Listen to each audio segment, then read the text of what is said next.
Hello officers, welcome to Sadhana Vidya academy the Hindu analysis. Radhe Radhe, Jai Shri Krishna to all. This side Ruby Tyagi. I am good and I hope you are also doing very well. देखेंगे आज की हमारी the Hindu की जितनी भी important news होगी, उनसे रिलेटेड जितने फैक्ट्स होंगे, आर्टिकल होंगे, मैप होंगे, उन्हें हम डिस्कस करते हुए चलेंगे। इसी के साथ में आप सभी को ईद की हार्दिक शुभकामनाएं। और हमारे नवरात्रि भी चल रहे हैं, तो आप सभी को नवरात्रि की भी हार्दिक शुभकामनाएं। आपका दिन शुभ हो और अच्छा जाए। आज की हमारी फर्स्ट न्यूज है ईरान और इजराइल से रिलेटेड। आप सब जानते हैं कि ईरान का युद्ध चला हुआ है, इजराइल उस पर अटैक किए जा रहे हैं। यूएस से इजराइल की हेल्प कर रहा है। इसी के साथ में ईरान भी उसे नहीं छोड़ रहा है। ईरान भी पूरे जवाब दे रहा है। वो इजराइल पर यूएसए पे डायरेक्ट अटैक नहीं कर पा रहा है, इजराइल को ज्यादा क्षति नहीं पहुंचा पा रहा है, मीन ज्यादा नुकसान नहीं दे पा रहा है। लेकिन उसके बावजूद वो क्या कर रहा है कि ईरान के आसपास जितने भी खाड़ी देश हैं उनमें वो अटैक कर रहा है और उन हिस्सों पर कर रहा है, जिससे कि यूएसए भी तिलमिला उठे और इजराइल को भी उससे काफी नुकसान देखने को मिले, लॉस देखने को मिले। इसी के साथ में आप सब जानते हैं कि ईरान ने होर्मुज स्ट्रेट को भी क्लोज कर दिया है, क्योंकि वहां से वो जो रास्ता था, वहां से मैक्सिमम जो ऑयल है वहां से ही सप्लाई होता था। भारत का 82-85% ऑयल जो है उसी रास्ते से आता था। साथ ही जो एक कनेक्टिविटी है ना, ईस्ट और वेस्ट की, वो क्या है वहां पर बंद हो गई है। अब दूसरा रास्ता हमें यूज करना पड़ रहा है। वो काफी लंबा भी रास्ता है, आने जाने में टाइम ज्यादा लगता है, खर्च भी ज्यादा होता है।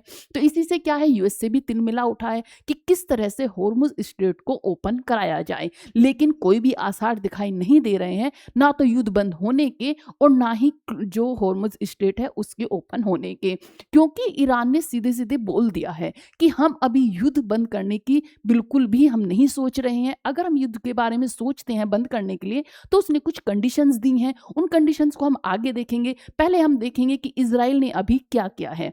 तो आप देखोगे हमारी पहली न्यूज क्या है कि ईरान ने इजराइल और उसके आसपास के खाड़ी देशों के ऊर्जा ठिकानों पर हमले तेज कर दिए हैं। इसमें ड्रोन और मिसाइल हमले किए जा रहे हैं। मींस आसपास की जितनी भी ऑयल रिफाइनरीज हैं उन पर उसने अटैक करने शुरू कर दिए हैं। फिर कतर की हो, सऊदी अरब की हो, ईरान उन पर अटैक कर रहा है, क्योंकि इजराइल ने पहले ईरान की जितनी भी ऑयल रिफाइनरी हैं, बड़ी बड़ी ऑयल रिफाइनरी हैं, उन पर अटैक किए। इसी के बदले में ईरान ने क्या किया, ईरान ने जो खाड़ी देशों की ऑयल रिफाइनरी, उन्हें पहले ही ईरान ने वार्निंग दे दी थी कि आप ऑयल रिफाइनरी को छोड़कर चले जाइए, हम उन पर अटैक करने वाले हैं। तो ईरान उसके बदले में अटैक कर रहा है। अगर आप देखोगे तो आपको यहाँ से दो रास्ते देखने को मिलेंगे। सबसे पहले यहाँ आपको देखने को मिलेगा क्या, प्यारा भारत। यहाँ पे आपको इंडिया देखने को मिलेगा, यहाँ पर आपको इंडिया देखने को मिलेगा। इसी के साथ में यहाँ आपको ईरान देखने को मिलेगा। ये क्या है, ये है ईरान। और इधर आपको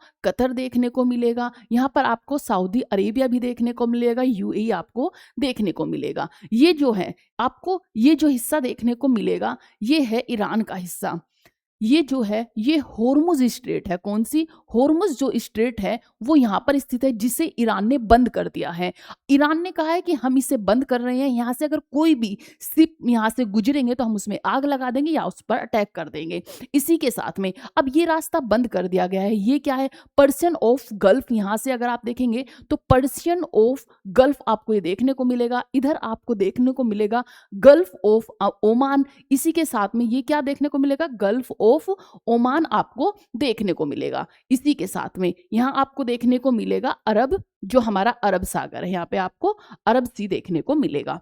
ये क्या है, पर्शियन ऑफ गल्फ और गल्फ ऑफ ओमान को कनेक्ट करता है। कौन सा, जो हमारा होर्मुज स्ट्रेट है। इसी के साथ में अगर आप देखेंगे अब दूसरा रास्ता कौन सा है, तो आप यहाँ देखेंगे ये आपको देखने को मिलेगा रेड सी। यहाँ पर आपको रेड सी देखने को मिलेगा। यहाँ पे आपको मेडिटेरियन सी देखने को मिलेगा। यहाँ पे आपको मेडिटेरियन सी देखने को मिलेगा। मेडिटेरियन सी और रेड सी को जो कनेक्ट करता है वो है स्वेज कैनाल। क्या है, स्वेज नहर। जो स्वेज नहर है वो आपको यहाँ देखने को मिलेगी। स्वेज नहर यहाँ पे आपको क्या देखने को मिलेगी, स्वेज नहर है। तो ये जो स्वेज नहर है ये कनेक्ट करती है मेडिटेरियन सी और रेड सी को। अब हमारा जो ये गल्फ ऑफ है, गल्फ हमारी जो होर्मुज़ स्ट्रेट है ये क्लोज़ कर दी गई है, तो अब क्या होगा इस रास्ते से जो है शिप नहीं आ सकते हैं क्योंकि इसे क्या कर दिया गया है क्लोज़ कर दिया गया है। तो अब ये वाला रास्ता अपनाया जा रहा है और इससे क्या हो रहा है, इससे अब हमारे जो जहाज़ हैं वो ऑयल लेकर आएँगे। पहले हमारा रास्ता पड़ता था ये इतना शॉर्ट रास्ता था, अब हमें इतना रास्ता कवर करके आना पड़ेगा। यहाँ आपको देखने को मिलेंगे ओमान देखने को मिलेगा, अब यहाँ पे कतर देखने को मिलेगा, इसी के साथ में ये आपको अरेबियन सी को भी क्या करता है कनेक्ट करता है। सुएज़ नहर आपको समझ में आई कहाँ पर है, यहाँ पे आपको साउथ अफ्रीका देखने को मिलेगा, यहाँ पर साउथ अफ्रीका के देश आपको देखने को मिलेंगे। अब ये हुई हमारी सुएज़ नहर और इसी के साथ में हमने देखा होर्मुज़ स्ट्रेट कहाँ-कहाँ पर स्थित है। अभी क्या-क्या है, इज़राइल ने ईरान की एक जो गैस रिफाइनरी थी, गैस जहाँ से एलपीजी गैस निकाली जाती थी, उस पर अटैक कर दिया। ये कहाँ पर थी? तो आप अगर यहाँ देखोगे तो यहाँ पे आपको कतर देखने को मिला ये। इसी के कतर और ईरान के बीच में एक स्पेस है जहाँ पे आपको देखने को मिलेगी यहाँ पर। इसमें से आधा हिस्सा कतर के पास है, आधा हिस्सा ईरान के पास है। मीन्स आधे पे कतर जो यहाँ से गैस है, आधी पर हिस्सा किसका है कतर का और आधे पर ईरान का। मीन्स यहाँ से आधी गैस कहाँ पर जाती थी ईरान में और आधी कतर में जाती थी। अब जो ईरान वाला हिस्सा था उस पर क्या किया गया, उस पर उसने कब्जा कर सॉरी इज़राइल ने उस पर अटैक कर दिया है और वहाँ पर भीषण आग देखने को मिलेगी और ये जो हिस्सा था ये पूरा क्या कर दिया गया है, नष्ट कर दिया गया है क्योंकि जो ये गल्फ ऑफ फारस की खाड़ी है इसमें दोनों का हिस्सा है क्योंकि ईरान के पास में भी है और कतर के पास में भी है। तो 50% कतर के पास था, 50% किसके पास था, ईरान के पास में था।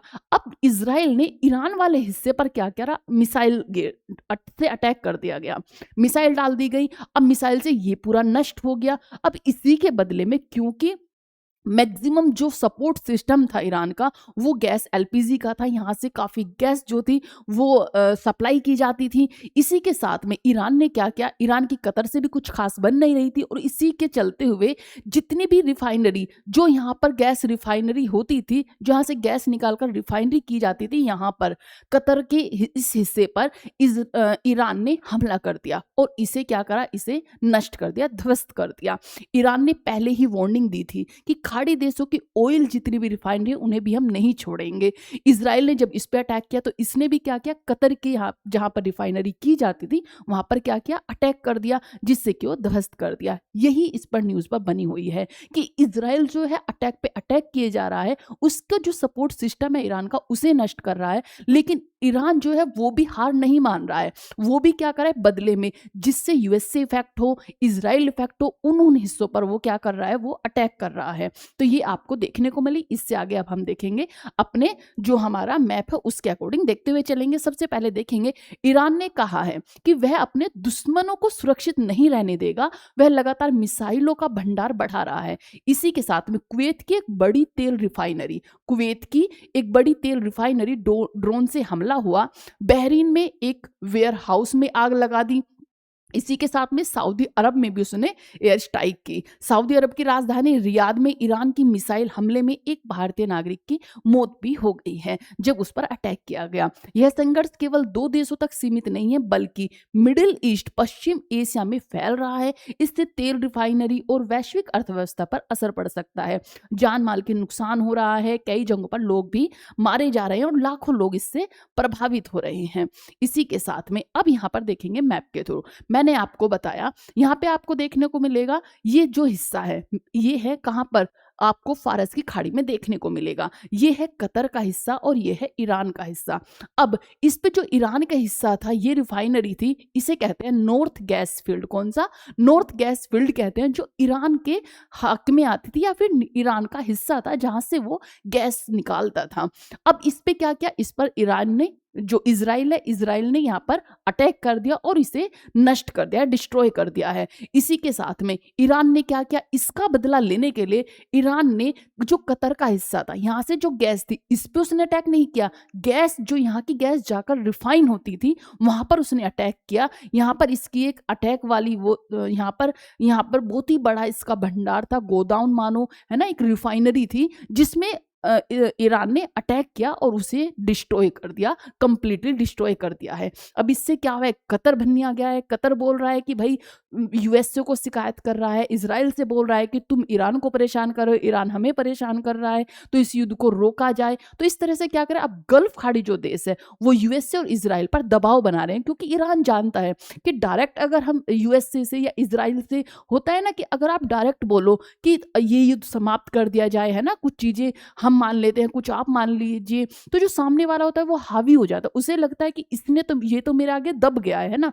तो इसने क्या किया, वो ना करके इसने किया, जो आसपास के लोग हैं उन्हें परेशान करना शुरू कर दिया। अब वो उन पर दबाव बना रहे हैं, उस दबाव से वो परेशान हो रहे हैं, क्योंकि अब जितने भी गल्फ खाड़ी देश है वो अमेरिका के, इजराइल के खिलाफ जाएंगे, क्योंकि इजराइल और अमेरिका का तो कुछ बिगड़ नहीं रहा है, नुकसान गल्फ खाड़ी को उठाना पड़ रहा है। तो इसलिए यहाँ पर काफी रिश्तों की गहमागहमी देखने को मिल रही है। साथ ही ईरान का युद्ध इतना ताकतवर होता जा रहा है कि ईरान डायरेक्ट उन पर हमला नहीं कर रहा है, लेकिन इनडायरेक्टली काफी नुकसान उन्हें पहुंचा रहा है।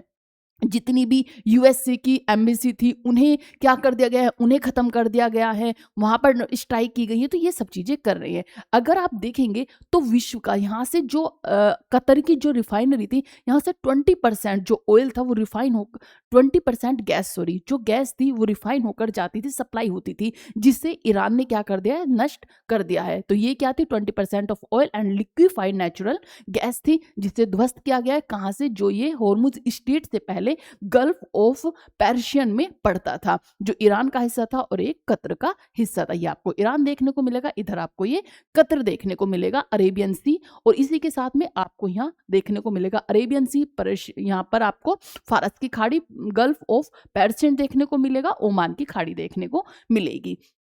इसी के साथ में अगर आप देखेंगे तो यहाँ पर मैंने आपको बताया कि क्या क्या चीजें थी। कतर की रिफाइनरी आपको देखने को मिलेगी, ये साउथ पार्स ईरान का पार्ट देखने को मिलेगा। यहीं पर क्या हुआ है, नॉर्थ फील्ड जो है वो कतर का था। इन सब चीजों के चलते हुए उसने क्या किया, जो यहाँ पर ये हिस्सा था, यहाँ पर जो रिफाइनरी होती थी, जो एलपीजी गैस यहाँ पर आकर रिफाइन होती थी, वहां पर ईरान ने अटैक कर दिया। ईरान ने ये नहीं किया कि भाई हमारी जो एलपीजी गैस जहां से निकलती थी वहां से इजराइल ने उसे नष्ट कर दिया तो मैं भी उसे ही डिस्ट्रॉय करूंगा, नहीं, जहां पर वो रिफाइन होती थी उसने उसे ध्वस्त कर दिया।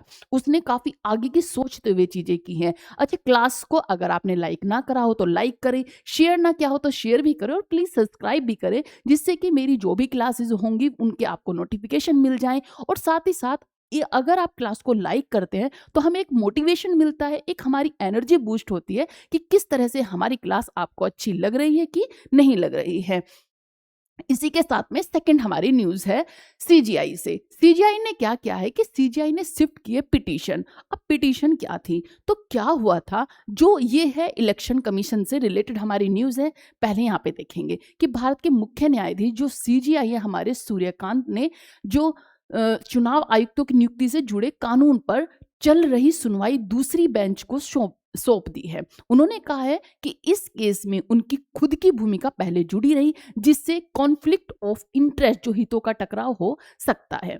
क्या हुआ है कि पहले 2023 में एक याचिका दी गई थी, पिटीशन आया था। पिटीशन क्या था, एक कानून बनाया गया था जब ये कहा गया कि जो इलेक्शन कमीशन है वो जो है मतलब कि अच्छे से चीजों को नहीं रख रहा है, या फिर वो बायस हो रहा है किसके तरफ, बीजेपी की तरफ, या फिर जो प्रेजेंट में गवर्नमेंट है उसकी तरफ बायस है, उसे वो बायस ना हो, इसके लिए कोर्ट ने एक निर्देश निकाला। और उसमें कहा, जो हमारे सुप्रीम कोर्ट के चीफ जस्टिस है उन्होंने कहा कि जो हमारी बेंच है जो ये सेलेक्ट करती है कि कौन इलेक्शन कमीशन के जो अध्यक्ष है वो बनेंगे, उसके लिए 3 लोग होंगे, उसमें उस कमेटी में 3 लोग होंगे। अब 3 लोग कौन कौन होंगे, तो जो कमेटी होगी उसमें 3 लोग होंगे हमारे, कि सबसे पहले जो 3 लोगों की कमेटी होगी उसमें क्या होगा, कमेटी होगी उसमें 3 लोग होंगे। 3 लोग कौन होंगे, एक तो पीएम होंगे हमारे, सेकंड हमारे जो चीफ जस्टिस होंगे वो होंगे सुप्रीम कोर्ट के चीफ जस्टिस होंगे। इसी के साथ जो तीसरी होगी वो होगी अपोजिशन पार्टी के, जो अपोजिशन पार्टी है उनके जो लीडर होंगे, उनके अध्यक्ष होंगे, हेड ऑफ अपोजिशन होंगे, उन्हें लिया जाएगा। मीन्स ये 3 लोग डिसाइड करेंगे कि इलेक्शन कमीशन के जो अध्यक्ष हैं या जो उनके मेंबर हैं कौन-कौन नियुक्त किए जाएँगे। लेकिन इसी के साथ में एक नीचे नोट में ये भी दिया गया कि ये जब तक लागू होगा, जब तक संसद जो हमारी पार्लियामेंट है, कोई कानून नहीं बनाती। अब जैसे ही पार्लियामेंट का नाम आया, तो पार्लियामेंट ने क्या किया? पार्लियामेंट ने एक न्यू जो लॉ है वो बना दिया। न्यू लॉ लेकर आए। न्यू लॉ क्या लेके आए कि जो हमारी ये 3 मेंबर की कमेटी है, ये तो 3 मेंबर की ही कमेटी रहेगी, लेकिन इसमें से एक मेंबर को हटा दिया गया। जो चीफ ऑफ जस्टिस थे, उन्हें हटाकर क्या कर दिया गया, जो हमारी मंत्रिमंडल होते हैं, उनके जो अध्यक्ष होंगे, उन्हें यहाँ पर रख दिया गया। मीन्स जो हमारी कैबिनेट है, उनके जो हेड होंगे, उन्हें यहाँ पर कैबिनेट का एक मंत्री यहाँ पर होंगे, साथ ही पीएम होंगे और एक अपोजिशन की पार्टी होगी। अब इससे क्या होगा, जो कैबिनेट के हेड होंगे, कैबिनेट के हेड तो जो गवर्नमेंट है, जो हमारी प्रेजेंट में सरकार है, उन्हीं के उसमें होंगे। तो मीन्स फैसला तो अभी भी अनबायस है, मीन्स ये तो बायस नहीं हुआ, है ना? क्योंकि अपोजिशन पार्टी सिर्फ एक रह गई। अगर ये 3 लोग होते, तीनों अलग-अलग रिलेटेड थे, मीन्स एक चीफ जस्टिस हुए, एक पीएम हुए, एक अपोजिशन पार्टी हुई, तो यहाँ पर एक यही संभावना थी कि ये क्या होगा, इसमें कोई भी भेदभाव नहीं होगा। लेकिन अगर अभी 2 एक सरकार से है, एक बंदा अलग है, तो उसे तो सहमति देनी होगी, नहीं भी दी होगी तो वोटिंग के आधार पर इलेक्शन कमीशन को चुन लिया जाएगा। तो ये सब चीजें हुई, यहाँ पर ये वाली चीजें हमें बताई गई है। तो इसमें क्या किया, चीफ ऑफ जस्टिस जो है, उन्होंने इसे क्या किया है, इसे दूसरी बेंच को सौंप दिया है कि अगर हम इसमें कुछ भी हेल्प करते हैं, क्योंकि ये सीजीआई का खुद भी इसमें प्रेजेंट थे, तो ये एक भेदभाव पूर्ण दिखा दिया जाएगा कि भाई इसमें भेदभाव किया जा रहा है। तो इसीलिए उन्होंने क्या किया है, ये दूसरी बेंच को सौंप दिया है। तो यहाँ पे यही कहा गया है कि उनकी उनकी खुद की भूमिका पहले जुड़ी रही है, इसीलिए क्या होगा, कॉन्फ्लिक्ट ऑफ इंटरेस्ट होगा, मीन्स हितों का टकराव हो सकता है, इसलिए उन्होंने दूसरी बेंच को सौंप दिया है। यहाँ पर देखेंगे कि सरकार ने 2023 में एक कानून बनाया, चीफ इलेक्शन कमिश्नर और इलेक्शन कमीशंस की नियुक्ति के लिए। मीन्स जो हमारे सीईसी हैं, जो हमारे चीफ इलेक्शन कमिश्नर हैं और जो हमारे इलेक्शन कमिश्नर हैं, उन्हें किन्हें नियुक्त किया जाएगा, किस तरह से किया जाएगा, उनके ऊपर ये एक बेंच बनी थी। सुप्रीम कोर्ट के एक फैसले 2023 में कहा गया कि चयन समिति में होंगे प्रधानमंत्री होंगे, लोकसभा में विपक्ष के नेता होंगे, जो अपोजिशन पार्टी के अध्यक्ष होंगे और सीजीआई मुख्य न्यायाधीश होंगे। इससे चयन प्रक्रिया ज्यादा निष्पक्ष मानी जाएगी। मीन्स ये इसमें कोई भी भेदभाव नहीं होगा, ये एक निष्पक्ष फैसला होगा। लेकिन इसके साथ ही क्या हुआ, अब क्या बदलाव किया कि नए कानून में, जो पार्लियामेंट ने नया कानून बनाया, उसमें क्या किया गया, सीजीआई को हटाकर कैबिनेट मंत्री को शामिल कर दिया गया। मीन्स एक तो प्रधानमंत्री होंगे, जो कि पहले भी थे, विपक्ष के नेता होंगे, जो कि पहले भी थे, लेकिन जो सीजीआई थे, उनकी जगह पर कौन रखा गया, प्रधानमंत्री द्वारा चुने गए मंत्री। अब कैबिनेट मंत्री का अगर कोई भी मेंबर है, तो वो तो प्रधानमंत्री के ही सपोर्ट में बोलेंगे, है ना? जो प्रधानमंत्री बोलेंगे वही वो बोलेंगे, तो ये तो निष्पक्ष हुआ ही नहीं। तो ये चीजें हुई आलोचकों की, ओके, जो कि लोग हैं, है ना? तो इससे क्या होगा, इससे सरकार का प्रभाव बढ़ गया है। इसमें सीजीआई ने क्या कहा कि सीजीआई खुद पहले वाली चयन समिति का हिस्सा थे, जो कि सुप्रीम कोर्ट के फैसले के अनुसार अगर वे इस केस की सुनवाई करते हैं, तो यह पक्षपात बायस माना जा सकता था। इसलिए उन्होंने कहा बेहतर है कि कोई दूसरी बेंच इस केस को सुने। तो ये फैसला दिया गया था। आप सभी जानते होंगे कि मैक्सिमम टाइम ये कॉन्फ्लिक्ट होता रहता है कि जो इलेक्शन कमीशन है वो बायस है ना? वो निष्पक्ष जो फैसले नहीं कर रहा है, जो वोटिंग हो रही है वो भी बायस हो रही है। तो ये सब चीज़ों को, ये वाले जो कॉन्फ्लिक्ट है ये ना हो, ये जो आर्ग्यूमेंट है ये ना बढ़े, इसीलिए ये फैसला दिया गया था। लेकिन वो क्या हुआ, उसे भी रद्द कर दिया गया है। एक जो इलेक्शन कमीशन ऑफ इंडिया है, एक संवैधानिक संस्था है, कौन से आर्टिकल में मेंशन है, तो आर्टिकल 324 में मेंशन है कि हमारे जो संविधान कहता है कि एक इलेक्शन कमीशन होगा भारत का। इसी के साथ चुनाव कराना, इसका काम क्या क्या है, लोकसभा, विधानसभा, राष्ट्रपति, उपराष्ट्रपति, इसमें होते हैं जो चुनाव कराते हैं। इसी के साथ चीफ इलेक्शन कमिश्नर होंगे, इलेक्शन कमिश्नर्स होंगे। सुप्रीम कोर्ट 2023 का क्या फैसला था, केस था अनूप, जो है अनूप बर्नवाला विस यूनियन ऑफ इंडिया का ये केस था। आप याद रखेंगे कि ये केस आया था। इसी के साथ में जब तक संसद कानून न बनाए, तब तक चयन समिति में सीजीआई भी होंगे, कि जब तक पार्लियामेंट कोई कानून नहीं बना देती है तब तक सीजीआई होंगे। लेकिन उन्होंने तुरंत ही, पार्लियामेंट ने एक कानून बना दिया और सीजीआई को वहां से हटा दिया। नेक्स्ट हमारी न्यूज़ है, फॉर्मर जो हमारे चीफ जस्टिस जज हैं, सीनियर एडवोकेट ज्वाइन जो हमारे panel to guide NCERT curriculum. आप सब जानते हैं एनसीईआरटी में एक चैप्टर को ऐड किया गया था 8th क्लास में, और उसमें जुडिशियरी से रिलेटेड कुछ फैक्ट्स थे, कुछ उनके जो भ्रष्टाचार था उनकी भी निंदा की गई थी, उन्हें उसमें दिखाया गया था। इस पे चलते हुए जो हमारे सीजीआई हैं, जो सुप्रीम कोर्ट के चीफ जस्टिस हैं, उन्होंने क्या किया था, उस पर एक स्यू मोटो लेकर आए थे। मीन्स अगर किसी भी चीज पर सुप्रीम कोर्ट खुद से अभियान लेती है, मीन्स खुद से उस पर कोई कंप्लेन करती है या खुद से उस पर उस फैसले को रोक देती है, तो उससे क्या बोलते हैं, स्यू मोटो बोलते हैं। तो क्या किया गया था, एनसीईआरटी की इस पर रोक लगा दी गई थी। इसी के चलते हुए बड़े कड़े कड़े कदम उस पर उठाए गए कि चीफ जस्टिस ने उसको तो रोका है कि ये बुक पब्लिश नहीं होगी। इसमें दिखाया गया कि आप जो है, जो आने वाली हमारी यूथ है या फिर जनरेशन है, उसे आप जो सुप्रीम कोर्ट है, हमारी जुडिशरी है, उसके खिलाफ कर रहे हैं, मीन्स उसके खिलाफ भड़का रहे हैं, ऐसा इस चैप्टर में मेंशन था। इसी के साथ में उन्होंने ये कहा कि एनसीईआरटी ने जितनी भी बुक पब्लिश की हैं उन्हें अभी रोका जाए, उन्हें वापस मंगा लिया जाए।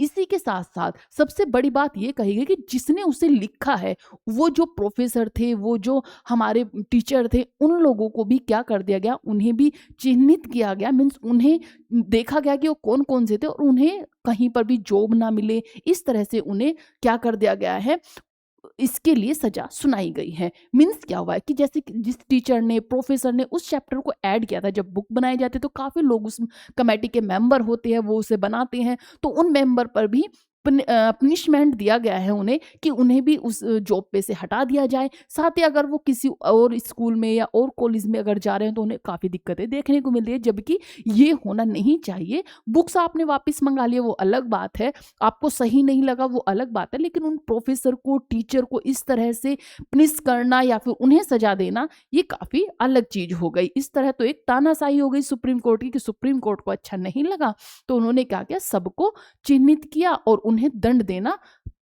सही माना। सुप्रीम कोर्ट के निर्देश पर एक एक्सपर्ट कमेटी बनाई जा रही है, जिसमें शामिल होंगे कौन कौन, पूर्व सुप्रीम कोर्ट जज जो कि इंदु मल्होत्रा है और वरिष्ठ वकील जो कि के वेणुगोपाल है। ये समिति national council of educational research and training जो हमारी एनसीईआरटी के पाठ्यक्रम को बेहतर बनाने में मदद करेगी। अब इन्होंने ये सब चीजें तो हुई, सुप्रीम कोर्ट के जो चीफ जस्टिस है, ये सब तो उन्होंने सजा सुना ही दी थी, बुक्स वापस मंगा ली थी कि पब्लिश नहीं हो सकती हैं, इन पर रोक लगा दी जाए। इसी के साथ उन्होंने ये भी कहा कि जो चैप्टर जुडिशरी से रिलेटेड बनाया जाएगा वो इन दोनों लोगों की सहमति से बनाया जाएगा। ये दोनों लोग लिख कर देंगे कि किस तरह से हमारी जो जुडिशरी है उसे हम प्रदर्शित करेंगे, किस तरह से हम जुडिशरी को दिखाएंगे।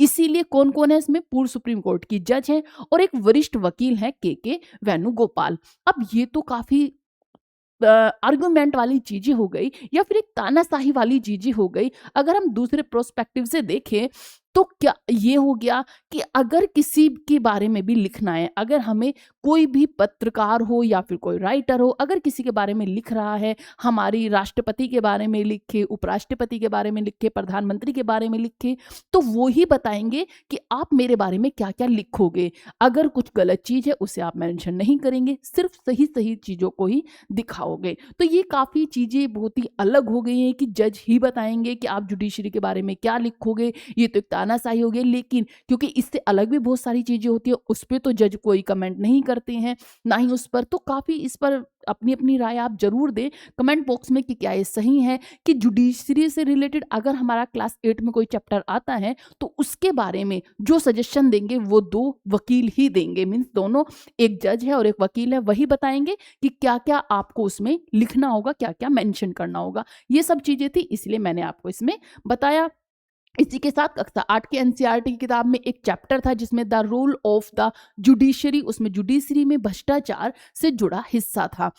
आप देखते भी होंगे काफी चीजें हैं ना जिनके पॉजिटिव फैक्ट्स भी होते हैं, नेगेटिव फैक्ट्स भी होते हैं, तो वो सब दिखाए जाते हैं कि अगर हमारी कोई संसद है, पार्लियामेंट है, तो सबकी चीजें बताई जाती है कि ये इसके पॉजिटिव फैक्ट्स हैं, ये इसके नेगेटिव फैक्ट्स हैं, इस पर ये इफेक्ट नेगेटिव पड़ा और ये इसका पॉजिटिव फैक्ट पड़ा। ये तो नहीं होता कि किसी भी चीज का आप सिर्फ पॉजिटिव साइड ही दिखाओगे, नेगेटिव साइड ना तो बताओगे और ना ही दिखाओगे, तो पता कैसे चलेगा कि भाई क्या क्या चीजें हो रही हैं। लेकिन क्योंकि सुप्रीम कोर्ट ने इसमें हस्तक्षेप किया है, इंटरफेयर इंटरफेरेंस किया है, तो ये रोक दिया गया है और अब ये चीजें की जा रही है। चैप्टर का नाम क्या था? The rule of the judiciary. इसी के साथ में सुप्रीम कोर्ट को क्या आपत्ति थी कि यह हिस्सा भारतीय न्यायपालिका की छवि खराब कर सकता है।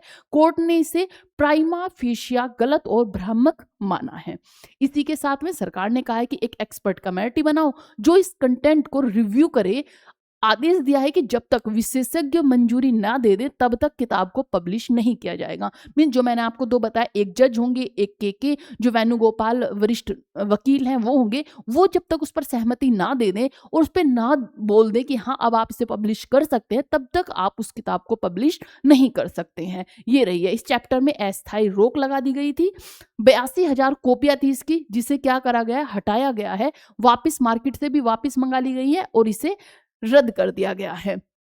कमेटी का काम क्या होगा? एनसीईआरटी की लीगल स्टडी की जाएगी। इसी के साथ सिलेबस को जांचेगी, कंटेंट सही है या गलत ये बताएगी, बच्चों के लिए उचित है या नहीं, किसी संस्था की गलत छवि तो नहीं बन रही है। ये सब कंटेंट जब चेक हो जाएगा इसके बाद ही वो पब्लिश्ड होगा, ये कहा गया है। नेक्स्ट न्यूज़ हमारी ग्रेट निकोबार से है। जो हमारा अंडमान निकोबार है उससे रिलेटेड न्यूज़ है। मैंने आपको पहले भी बताया था, मैप के थ्रू आपको समझाया भी गया था कि वहां पर एक मेगा जो प्रोजेक्ट है वो लाया जा रहा है। अब मेगा प्रोजेक्ट लाया जा रहा है उससे तो अच्छा है कि भाई मेगा प्रोजेक्ट आ रहा है, मीन्स निकोबार की काफी तरक्की हो रही है। लेकिन हर एक चीज के पॉजिटिव और नेगेटिव दोनों इफेक्ट्स होते हैं। कुछ में ऐसा होता है नेगेटिव कम इफेक्ट्स होते हैं तो उन्हें इग्नोर कर दिए जाते हैं, जब नेगेटिव इफेक्ट्स ज्यादा होते हैं तो उसे हाईलाइट कर दिए जाते हैं। जैसे निकोबार में देखने को मिल रहा है कि जो मेगा प्रोजेक्ट बनेगा तो वहां पर पॉजिटिविटी तो होगी, मीन्स वहां पे कनेक्टिविटी अच्छी होगी, वहां के लोग जो है वो शिक्षित होंगे, वहां पर शहरीकरण होगा। इसी के साथ जो हमारी समुद्री कनेक्टिविटी है वो अच्छी होगी, हमारी सेना को काफी बेनिफिट होंगे। लेकिन इसके साथ साथ वहां पर पेड़ की कटाई भी बड़ी मात्रा में होगी, पोल्यूशन भी हमारा जो है वो प्रभावित होगा, हमारा एनवायरनमेंट प्रभावित उससे होने वाला है। इसी के साथ में सबसे बड़ा जो कॉन्फ्लिक्ट है, आर्गुमेंट है, वो ये है कि वहां की जो जमीन है जो लोगों से ली जा रही है वो बहुत ही कम दाम पर ली जा रही है। मीन्स जो वहां की प्रेजेंट में दाम है, जो कीमत है उससे बहुत ही कम वहां की कीमत दी जा रही है, क्योंकि वो आदिवासी लोग हैं तो उन्हें इतनी चीजों का नहीं वहां पे पता है। तो इसी के लिए ये एक आर्टिकल आया था, जो हमारा एडिटोरियल में एक आर्टिकल था जिसे हम देखेंगे। सबसे पहले द ग्रेट निकोबार आइलैंड में स्थित भारत का दक्षिणी हमारा द्वीप है। इसी के साथ यहाँ प्रमुख जनजातियां रहती है। कौन कौन सी? एक तो शोपेन रहती है, एक निकोबारी रहती है। दो जनजातियां वहां पर रहती है। समुदाय जंगल और समुद्र पर निर्भर करते हैं। इन्हें इतनी बाहरी दुनिया या फिर जो हमारी इलेक्ट्रिक चीजें हैं या फिर हमारी मशीन लर्निंग हुई या फिर हमारी जो मॉडर्न हमारी जीवन शैली है उससे वो बिल्कुल भी कनेक्ट नहीं है, उसके बारे में भी इतना नहीं जानते। अगर आप देखेंगे, सर्च करेंगे गूगल पे तो आपको देखने को मिलेगी वहाँ की जनजाति लोग, आदिवासी लोग, काफी पिछड़ा वर्ग वहाँ का है। मीन्स वो बहुत ही ना तो वो शिक्षित हैं, वो सिर्फ वहीं पेड़ पौधों के जंगलों में रहने वाले व्यक्ति हैं और वहीं पर उनका जो रहन सहन खान पीन उसी पर निर्भर करता है। या तो सी फूड जो हमारे समुद्र से जो उन्हें खाना मिलता है, साथ ही या फिर जंगलों में शिकार करके वो खाना प्राप्त करते हैं। तो इसी के चलते हुए इस तरह से वो लोग रहते हैं। अब मुआवजे का जो है, मुआवजे में असमानता क्या देखी जाए कि स्थानीय लोगों को बहुत कम मुआवजा मिल रहा है। मीन्स अगर आप देखेंगे तो उन्हें 113 से लेकर 180 प्रति वर्ग मीटर दिया जा रहा है। जो वहां पे जगह है उसकी जो कीमत है वो दी जा रही है 113 से 118 180 वर्ग मीटर के हिसाब से वहां पर पैसा दिया जा रहा है। लेकिन अगर वहां की कीमत देखें तो वो कीमत कितनी है? वो है 11,370 से लेकर 20,500 प्रति वर्ग मीटर है। तो भारी असमानता है। मीन्स 100 गुना मान लीजिए कि कहाँ 113 और कहाँ 11,370। तो इस तरह से वहां पर ये देखा जा रहा है कि काफी कम दाम में दी जा रही है। अब वहां पर एक और आर्ग्यूमेंट है, एक और कॉन्फ्लिक्ट है कि वहां पर क्या हुआ था, जब ग्रेट निकोबार बनाया गया तो सबको पता था वहां आदिवासी हैं। लेकिन उसी के साथ में जब हमारा देश आजाद हुआ तो वहां पर कुछ हमारे जो रिटायर्ड सेना के अफसर थे या हमारे सोल्जर्स थे, उन्हें क्या कहा गया, उन्हें वहां पर रहने के लिए जमीन दी गई कि जिससे कि यहाँ पर अगर आप लोग रहेंगे तो एक तो यहाँ पर जो सागर के आसपास की चीजें हैं ना, समुद्र के आसपास की चीजें हैं, इनका आपको नॉलेज रहेगी, क्योंकि आदिवासी को तो उनसे लेना देना नहीं था। तो उन लोगों को भी वहां पे रखा गया था, उन्हें जमीन दी गई थी फ्री में रहने के लिए, बहुत सारी चीजें की गई थी। तो अब क्या हो रहा है कि वो लोग तो पढ़े लिखे हैं, उन्हें इन चीज़ों की नॉलेज है, तो उन्होंने यहाँ पर अपनी जो पिटीशन भी दी है ना, फाइल्स दी हैं, साथ ही कनेक्ट किया है यहाँ के सांसद से, मंत्रियों से कि भाई हमें इतनी कम कीमत क्यों दी जा रही है, हमें ज़्यादा कीमत दी जाए। अगर आपको इतनी कम कीमत देनी है तो आप आदिवासियों को दो, हमें हमारी जो कीमत होती है, जो एक प्रॉपर वहाँ की कीमत बैठती है, उसी के हिसाब से हमें पैसा मिलना चाहिए, जो मुआवजा है वो मिलना चाहिए। तो ये भी काफ़ी यहाँ पर देखा जा रहा है। जबकि एक भेदभाव भी देखा जा रहा है कि क्योंकि आदिवासी जानते नहीं है तो उन्हें इसके रेट में दे दीजिए, लेकिन हम लोग जानते हैं तो हमें इस रेट में मिलना चाहिए। तो ये भी काफ़ी कॉन्फ्लिक्ट है, ये देखने को मिलेगा कि क्या चीज़ें होती है। लेकिन अभी सबसे बड़ा जो मुद्दा था, जो हमारी न्यूज़ थी, वो इसी पर रिलेटेड थी कि इतना भेदभाव वहाँ पर हो रहा है, इतनी कम वहाँ पर पैसे दिए जा रहे हैं। ये हमारी न्यूज़ थी। चलते हैं नेक्स्ट। बसाए गए जो लोग हैं, आपको मैंने बताया 1969 से 75 के बीच में कुछ बसाए गए वहाँ लोग थे। लगभग 300 जो हैं एक्स सर्विसमैन परिवार वहाँ पर बसाए गए थे। वही लोग ज़्यादातर ज़मीन के मालिक हैं, मूल आदिवासी पीछे छूट गए हैं। मीन जो वहाँ 300 के लगभग लोग वहाँ पर हैं, तो वही मालिक है, क्योंकि उन्हें ही पता है जो चीज़ें हैं, उन्हें हर चीज़, हमारी जो इलेक्ट्रिक चीज़ें हुई, हमारी मॉडर्निटी हुई, उन सब के बारे में उन्हें तो नॉलेज है। लेकिन जो आदिवासी है उन्हें वहाँ की कोई भी नॉलेज नहीं है। इसीलिए क्या कहा गया है कि ये लोग क्या है, इन्हें तो अच्छी चीजें मिली हैं, है ना, ये लोग आगे बढ़ गए, लेकिन मूल आदिवासी वहीं पर पीछे ही रह गए हैं। अब जमीन में जो कॉन्फ्लिक्ट हो रहा है, मुआवजे में जो कॉन्फ्लिक्ट हो रहा है, वो भी यही हो रहा है कि आप हमें तो प्रॉपर जो वहां का रेट है वही दीजिए, अगर आपको कम देना है तो आप आदिवासियों को दे सकते हैं, क्योंकि उन्हें तो इस बारे में नॉलेज ही नहीं है। तो ये आपको याद रहेगा कि जो वहां पर 300 के करीब परिवार है, एक्स सर्विसमैन है, वो वहां पर बसाए गए थे इस वजह से कि वहां की जो है नॉलेज रहे, बाहरी जो विदेशी कोई भी व्यक्ति आकर वहां पर ना अपना कब्जा कर ले, इसलिए वहां पर ये चीजें की गई थी। कानून का उल्लंघन क्या है कि फॉरेस्ट राइट एक्ट के नियमों का पालन ठीक से नहीं हुआ है। सामाजिक प्रभाव आकलन जो है वो भी कमजोर बताया गया है। आदिवासी समुदाय को अनदेखी किया जा रहा है, जो कि शोपिन जनजाति है, बहुत कमजोर और अलग थलग है। इसी के साथ उनकी सहमति स्पष्ट नहीं ली गई है, फिर भी परियोजना आगे बढ़ रही है। मीन्स परियोजना आगे बढ़ाने के लिए सहमति जो एक्स सर्विसमैन है उन्हीं की ली गई है, इनकी कुछ खास सहमति नहीं है, क्योंकि जब इन्हें वहां से रिलेटेड चीजों का ही नहीं पता तो वो क्या ही करेंगे, है ना। जब हमें नॉलेज ही नहीं है तो हम क्या करेंगे, हम सिर्फ हाँ और ना में ही जवाब देंगे। लेकिन जिन लोगों को उसके बारे में नॉलेज है, उनकी सहमति ली गई है, उन्होंने वहां पर दिया है। लोकतंत्र पर क्या सवाल है कि स्थानीय प्रतिनिधि खुद ही लोगों की जमीन देने में शामिल हैं, लोगों की आवाज को दबाया जा रहा है, इसे अनडेमोक्रेटिक पॉलिटिक्स कहा गया है। नेक्स्ट चलते हैं। यह मामला केवल विकास का नहीं है, बल्कि आदिवासी अधिकार का वर्सेस विकास, लोकतंत्र वर्सेस जो सरकारी नियंत्रण है, नियंत्रण पर्यावरण है, और साथ ही इंफ्रास्ट्रक्चर के बीच का कॉन्फ्लिक्ट है। इसी के साथ विकास जरूरी है, लेकिन न्याय, समानता और सहमति के साथ होना चाहिए, है ना। अगर वहां पर विकास हो रहा है तो जो मुआवजा एक्स सर्विसमैन लोगों को मिलना चाहिए वही आदिवासी को भी मिलना चाहिए। ये हमारा समानता का अधिकार कहता है, हमारे जो फंडामेंटल राइट्स हैं वो ये चीजों को कहते हैं। चलते हैं नेक्स्ट न्यूज पर। Trump calls NATO alliance covered. क्या हुआ है, आप सब जानते हैं कि ट्रंप बौखलाए हुए हैं, तिल मिला उठे हैं, वो चाहते हैं कि ईरान का युद्ध रुक जाए। उन्होंने सोचा ही नहीं था कि ईरान इस तरह से उन्हें जवाब देगा। उन्हें लगा था जिस तरह वेनेजुएला के राष्ट्रपति को उठा लिया गया और वहां पर सरकार उनके अकॉर्डिंग बन गई, इसी तरह वो चाहते थे कि ईरान के जैसे ही जो सुप्रीम ऑफ लीडर है उनकी मृत्यु हो जाएगी तो वहां पर भी सरकार उन्हीं के अकॉर्डिंग बनेगी और ये जो कॉन्फ्लिक्ट है ये यहीं पर रुक जाएगा। मीन जो ये लड़ाई झगड़े हैं यहीं पर बंद हो जाएंगे। लेकिन इनका उल्टा हो गया, इनकी जो मार थी, इनकी जो योजना थी वो इन्हीं पर उल्टी पड़ गई। कैसे कि इन्होंने हमला किया और साथ में ईरान अब रुकने का नाम नहीं ले रहा है। होता भी है, अब किसी की फैमिली को अगर आप पूरा खत्म कर दोगे और उसमें से एक बंदा बच जाए तो वो तो करो या मरो पर आ जाएगा, है ना, वो तो फिर तुम्हें नहीं बख्शेगा।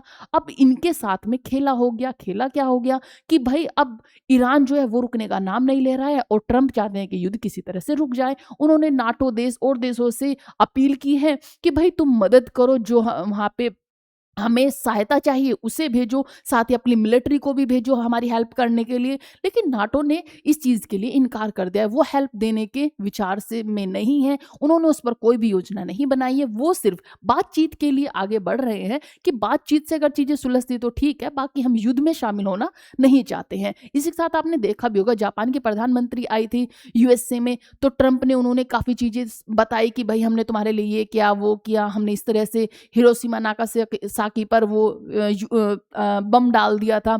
मतलब उन्हें डराने की भी कोशिश की। इसके बावजूद जापान के प्रधानमंत्री कुछ भी नहीं बोलकर गई हैं उनकी हेल्प के लिए कि भई हम आपकी हेल्प करेंगे या नहीं करेंगे। उन्होंने मीन्स मना ही कर दिया है।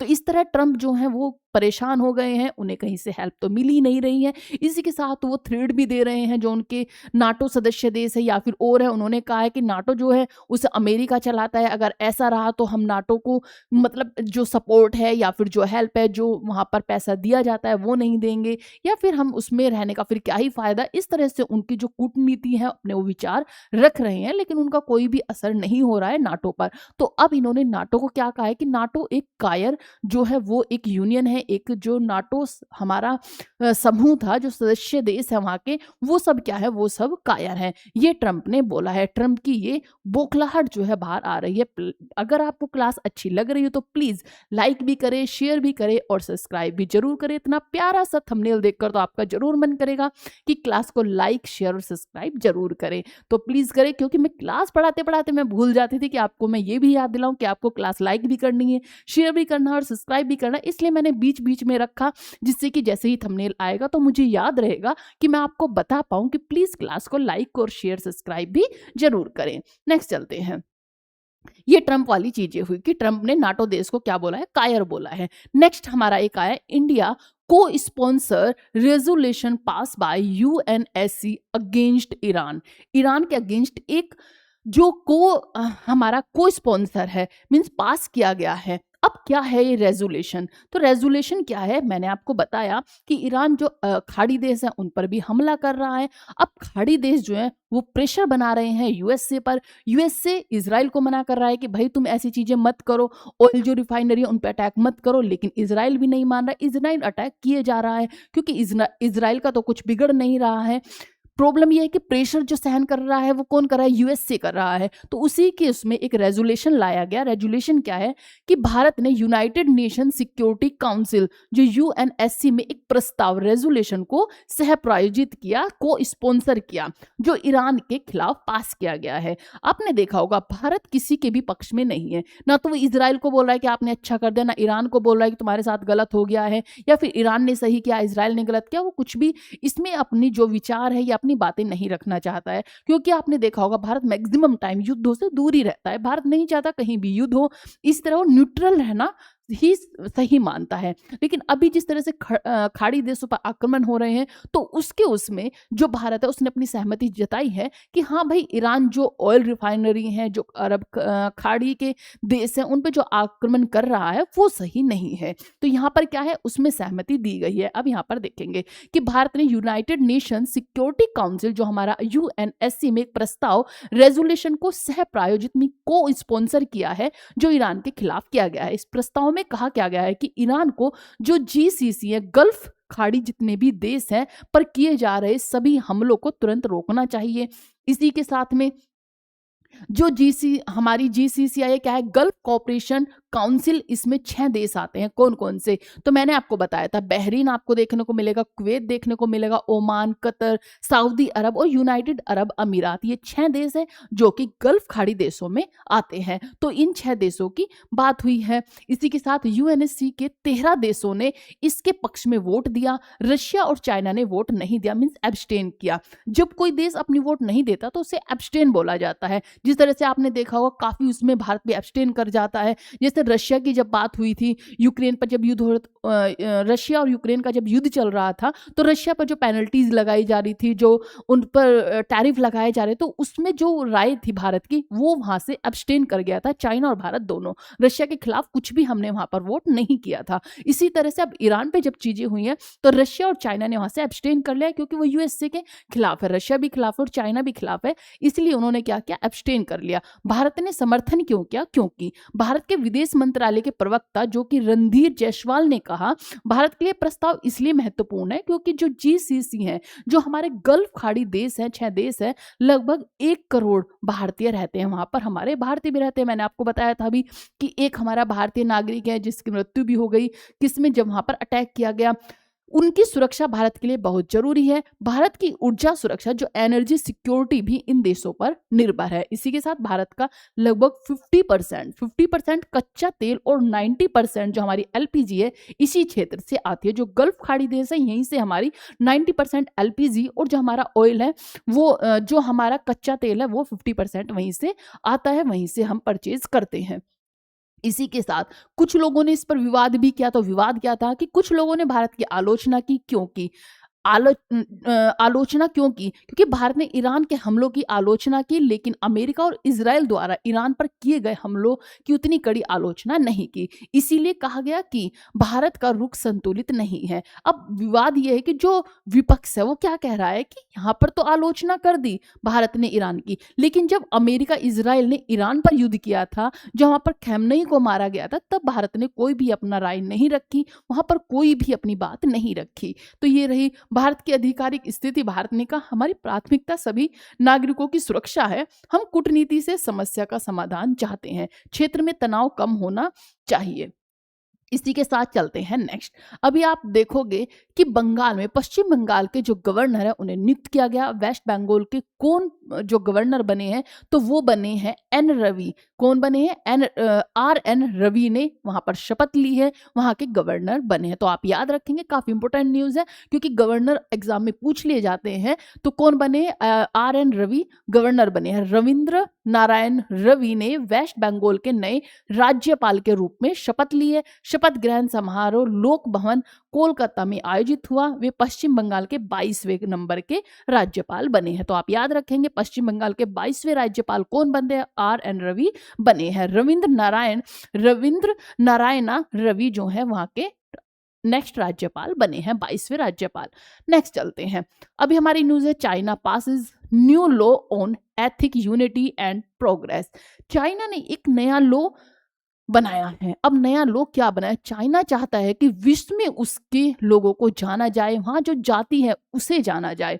तो उसने क्या कहा है, जो वहां पर अल्पसंख्यक है उन्हें इतनी प्रायोरिटी ना देकर एक जाति को बहुलता दे दी गई है। मीन्स जिस तरह से आप देखोगे कि कोई भी देश एक जाति से जाना जाता है कि उसमें वहां पर जो मैक्सिमम लोग हैं वो कौन से हैं, वो वही लोग हैं, उन्हें प्रायोरिटी देना, उन्हें ही सब चीजें करना, तो उस एक नाम से ही माना जाएगा कि चाइना जो है सिर्फ इन्हीं धर्म के लोग यहाँ पर रहते हैं। तो इसी तरह से चीन की संसद ने नेशनल पीपुल्स कांग्रेस जो है ने एथिक यूनिटी एंड प्रोग्रेस नाम का नया कानून जो है पास किया। इस कानून का उद्देश्य क्या है कि चीन के विभिन्न जातीय समूहों के बीच एक साझा राष्ट्रीय पहचान बने। मीन्स राष्ट्र को एक पहचान मिले सिर्फ एक जाति से। यह कानून संसद में 2756 वोटों से पास हुआ। इसी के साथ चीन में जो है कुल 56 आधिकारिक जनजातियां हैं। मीन्स कितनी है? 56 जो है आधिकारिक जाति समूह है। इनमें सबसे बड़ा जो समूह है वो है हैन चाइनीज। कौन है? हैन चाइनीज। सबसे ज्यादा जो लोग हैं वो हैन चाइनीज रहते हैं। मीन्स हैन लोग चीन की आबादी के 91% लोग हैं। कौन है? 91% जो लोग हैं वो हैन चाइनीज है। अन्य प्रमुख अल्पसंख्यक है, जैसे कि तिब्बती हुए, उइगर हुए, मंगोल हुए और हुई हुए। तो इसी तरह से जो हैन जनजाति है, इसके लिए क्या कहा गया है कि हैन जनजाति को ही मुख्य जनजाति मानी जाए, एक राष्ट्रीय पहचान दी जाए कि चाइना जो है वो किसके लिए? हैन चाइना के लोग जो वहां पर रहते हैं वो हैन चाइनीज रहते हैं, ना कि आपको ये याद रखना हो कि तिब्बती, उइगर, मंगोल या हुई हो।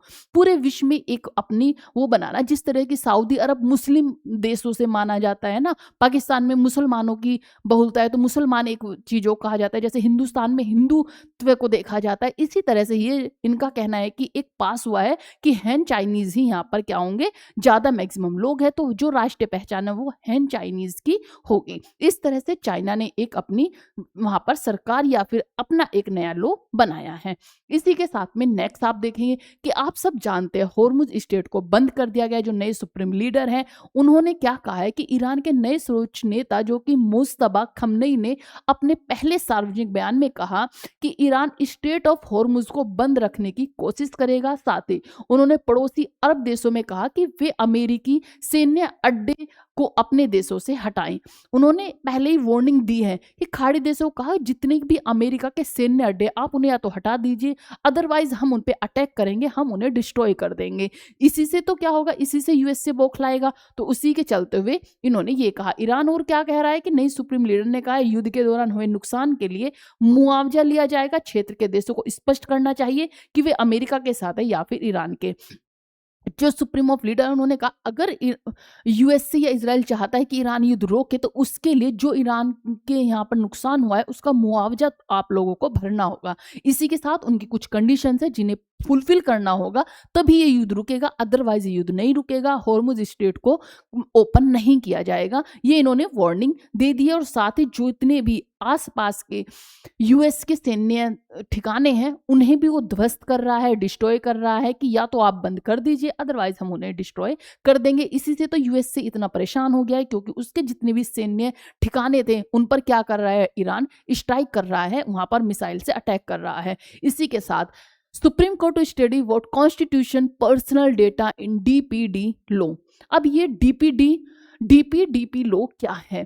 आप सब जानते हैं कि एक लॉ आया था डीपीडीपी, मैंने पहले भी आपको पढ़ाया था। इसमें था कि हमारा पर्सनल डेटा कौन सा है, प्राइवेट डेटा कौन सा है, हम अपने पर्सनल इंफॉर्मेशन शेयर नहीं कर सकते हैं, कोई भी किसी की पर्सनल इंफॉर्मेशन को शेयर नहीं कर सकता है। लेकिन पर्सनल इंफॉर्मेशन है क्या? इस तरह से तो हर एक की पर्सनल इंफॉर्मेशन है, कुछ भी चीजें बाहर ही नहीं आएगी। पीएम मोदी की जितनी भी चीजें हैं वो जो बाहर आती हैं वो तो पर्सनल डेटा हो सकता है कि भाई ये तो मेरा पर्सनल चीजें हैं, आप इन्हें बाहर नहीं कर सकते हो, सार्वजनिक नहीं कर सकते हो। इसी तरह अगर और भी कोई मंत्री है तो वो भी यही बोलेंगे कि भाई प्राइवेट, ये तो मेरा पर्सनल चीजें हैं। तो इसी से रिलेटेड चीजें कही गई हैं। जैसे आप देखते होंगे कोई भी हमारे एक्टर्स हैं जो बाहर जाते हैं घूमने के लिए, तो उनके बारे में मीडिया सब कुछ छापती है, लेकिन उसी के साथ क्योंकि वो तो एक सोशल आई हो गए हैं ना, सब उन्हें देखते हैं, जानते हैं, लेकिन उनकी वाइफ हुई जिन्हें नहीं इतने लोग जानते, उनके बच्चे हुए, उनकी भी जो प्राइवेसी है वो क्या कर दी जाती है, ओपन कर दी जाती है, उनकी छोटी छोटी चीजों को ओपन कर दिया जाता है। तो ये एक प्राइवेसी दिखाई गई है कि आप सिर्फ उन लोगों को, जिस तरह के पीएम मोदी हैं, उनकी चीजों को आप रख सकते हैं, लेकिन साथ ही अगर उनकी फैमिली से रिलेटेड कोई अदर पर्सन है जो कि उस चीज से रिलेटेड नहीं है, आप उनकी प्राइवेसी डेटा को जो है ओपन नहीं कर सकते हो, उन्हें आप शो नहीं कर सकते हो। भारत का सर्वोच्च न्यायालय जो सुप्रीम कोर्ट ऑफ इंडिया ने तय करने की कोशिश की, मामले की सुनवाई करने की कोशिश की कि पर्सनल डेटा किसको माना जाएगा। मींस क्या है कि कोर्ट ने क्या कहा, 3 जजों की बेंच थी जिसकी अध्यक्षता सूर्यकांत कर रहे थे। उन्होंने कहा कि पब्लिक डेटा और पर्सनल डेटा के बीच स्पष्ट अंतर होना चाहिए, खासकर सरकारी पदों पर बैठे लोगों की जानकारी कब सार्वजनिक की जाएगी और कब नहीं की जाएगी, ये हमें तय करना होगा। जिससे ऐसे रहता है ना, किसी की भी अगर पर्सनल डेटा रिवील ही कर दिया तो फिर किसी की कोई प्राइवेट चीज ही नहीं बचेगी, प्राइवेसी ही नहीं बचेगी कि कोई प्राइवेसी भी नाम की चीजें हैं। तो इसी तरह से पर्सनल पब्लिक डेटा कौन कौन से होंगे ये यहाँ पर बताया गया। याचिका की चिंता क्या है कि याचिका में कहा गया है कि नया कानून पत्रकारों को जनहित की जानकारी जो पब्लिक इंटरेस्ट इंफॉर्मेशन तक ही पहुंचने से रोक सकता है। इसी के साथ राइट टू इंफॉर्मेशन आरटीआई को कमजोर कर सकता है, सरकार को ज्यादा निगरानी सर्वाइलेंस की शक्ति दे सकता है। इसी के साथ में कोर्ट ने कहा, एक प्रश्न उठाया कि किस समय किसी व्यक्ति की जानकारी पब्लिक होगी और कब पर्सनल डेटा होगा। यानी कोर्ट 2 अधिकारों के बीच में संतुलन बनाने का, प्राइवेसी जो गोपनीयता का अधिकार है, राइट टू इंफॉर्मेशन सूचना का अधिकार है। अब प्रॉब्लम ये है कि अगर आप प्राइवेसी रखते हो, है ना, आपने बोल दिया कि ये जो सरकारी कर्मचारी इसकी प्राइवेसी है, आप इन्हें रिवील नहीं कर सकते, तो हमारा है एक राइट टू इंफॉर्मेशन, हमारा राइट है इंफॉर्मेशन लेने का, हमारा हक है इंफॉर्मेशन का, तो वो हमारा क्या होगा, वो हमसे छिन जाता है। अगर हम राइट टू इंफॉर्मेशन दे तो हमारे प्राइवेसी का हक छिन जाता है। तो इसी एक बैलेंस बनाने के लिए सरकार ने ये बातें कही है कि किस तरह से हम किसको प्राइवेसी डेटा होगा, कौन सा हमारा पब्लिक डेटा होगा, किसको हम रिवील कर सकते हैं, किसको नहीं कर सकते हैं। वो एक जो कॉन्फ्लिक्ट पैदा हो रहा था उसके बारे में बात की है कि किस तरह से कौन कौन सी चीजें दी गई होंगी। तो इसमें बताया गया कि जिस तरह से अगर कोई भी हमारे मंत्री हैं तो मंत्री के जो चीजें हैं उन्हें आप रिवील कर सकते हैं, जो हमारे सोशल के लिए या फिर हमारे जो हमारी जनता है उसके लाभ के लिए, उसकी इंफॉर्मेशन के लिए आप उसे रिवील कर सकते हैं। लेकिन साथ ही अगर उनकी फैमिली का कोई मेंबर है जो कि उससे रिलेटेड नहीं है, तो आप उसकी प्राइवेसी को ओपन नहीं कर सकते, रिवील नहीं कर सकते हैं। तो इस तरह से ये दोनों चीज़ों की कुछ कंडीशंस दी गई हैं, बताया गया है कि कौन-सा हमारा प्राइवेसी डेटा होगा, कौन-सा हमारा पब्लिक डेटा होगा। नेक्स्ट चलते हैं। Global energy concern mountain as Iran hit ship. यहां पर देखेंगे हेडलाइन क्या है कि ग्लोबल एनर्जी जो कंसर्न है mount as Iran hit ship, Iran द्वारा जहाजों पर हमले के कारण दुनिया में ऊर्जा की चिंता बढ़ रही है। इसी के साथ में ईरान ने जो पर्शियन गल्फ और स्टेट ऑफ हॉर्मुज के पास कुछ व्यापारिक जहाजों पर हमला किया, इनमें एक थाईलैंड का कार्गो जहाज जो कि मयूरी नारे भी शामिल है। जहाज पर हमला होने से उसमें आग लग गई और 3 क्रू मेंबर लापता बताए गए। ये कब से शुरू हुआ? जब से शुरू हुआ जब यूएसए ने भारत के पास से जा रहा ईरान का एक क्रू जो था, एक जहाज था जो कि यहाँ पर एक्सरसाइज थी, मालाबार एक्सरसाइज में पार्टिसिपेट करने आया था विशाखापट्टनम में, और यहाँ से जा रहा था और उस पर क्या किया था, अटैक कर दिया था, जिसमें आपने देखा भी हो काफ़ी लोग मारे भी गए थे, काफ़ी सोल्जर्स मारे गए, जिसे श्रीलंका ने फिर उसे बचाया, रेस्क्यू किया। तो उसके बाद ये सब चीज़ें चली कि स्टेट ऑफ हॉर्मुज को बंद कर दिया गया, वहाँ से जितने जहाज आ रहे हैं उन्हें आग लगा दी जा रही है या फिर उन्हें डिस्ट्रॉय कर दिया जा रहा है, उन पे हमला किया जा रहा है, साथ ही उनकी परमिशन के बिना कोई भी वहाँ से नहीं निकल रहा है। जिसे ईरान परमिशन देगा सिर्फ वही जहाज वहाँ से निकलेगा। स्टेट ऑफ हॉर्मुज क्या है? तो स्टेट ऑफ हॉर्मुज दुनिया की सबसे महत्वपूर्ण तेल मार्ग है। दुनिया का लगभग 20% तेल का व्यापार इसी रास्ते से होता है। अगर यहाँ तनाव बढ़ता है तो पूरी दुनिया में तेल की कीमतें बढ़ सकती हैं।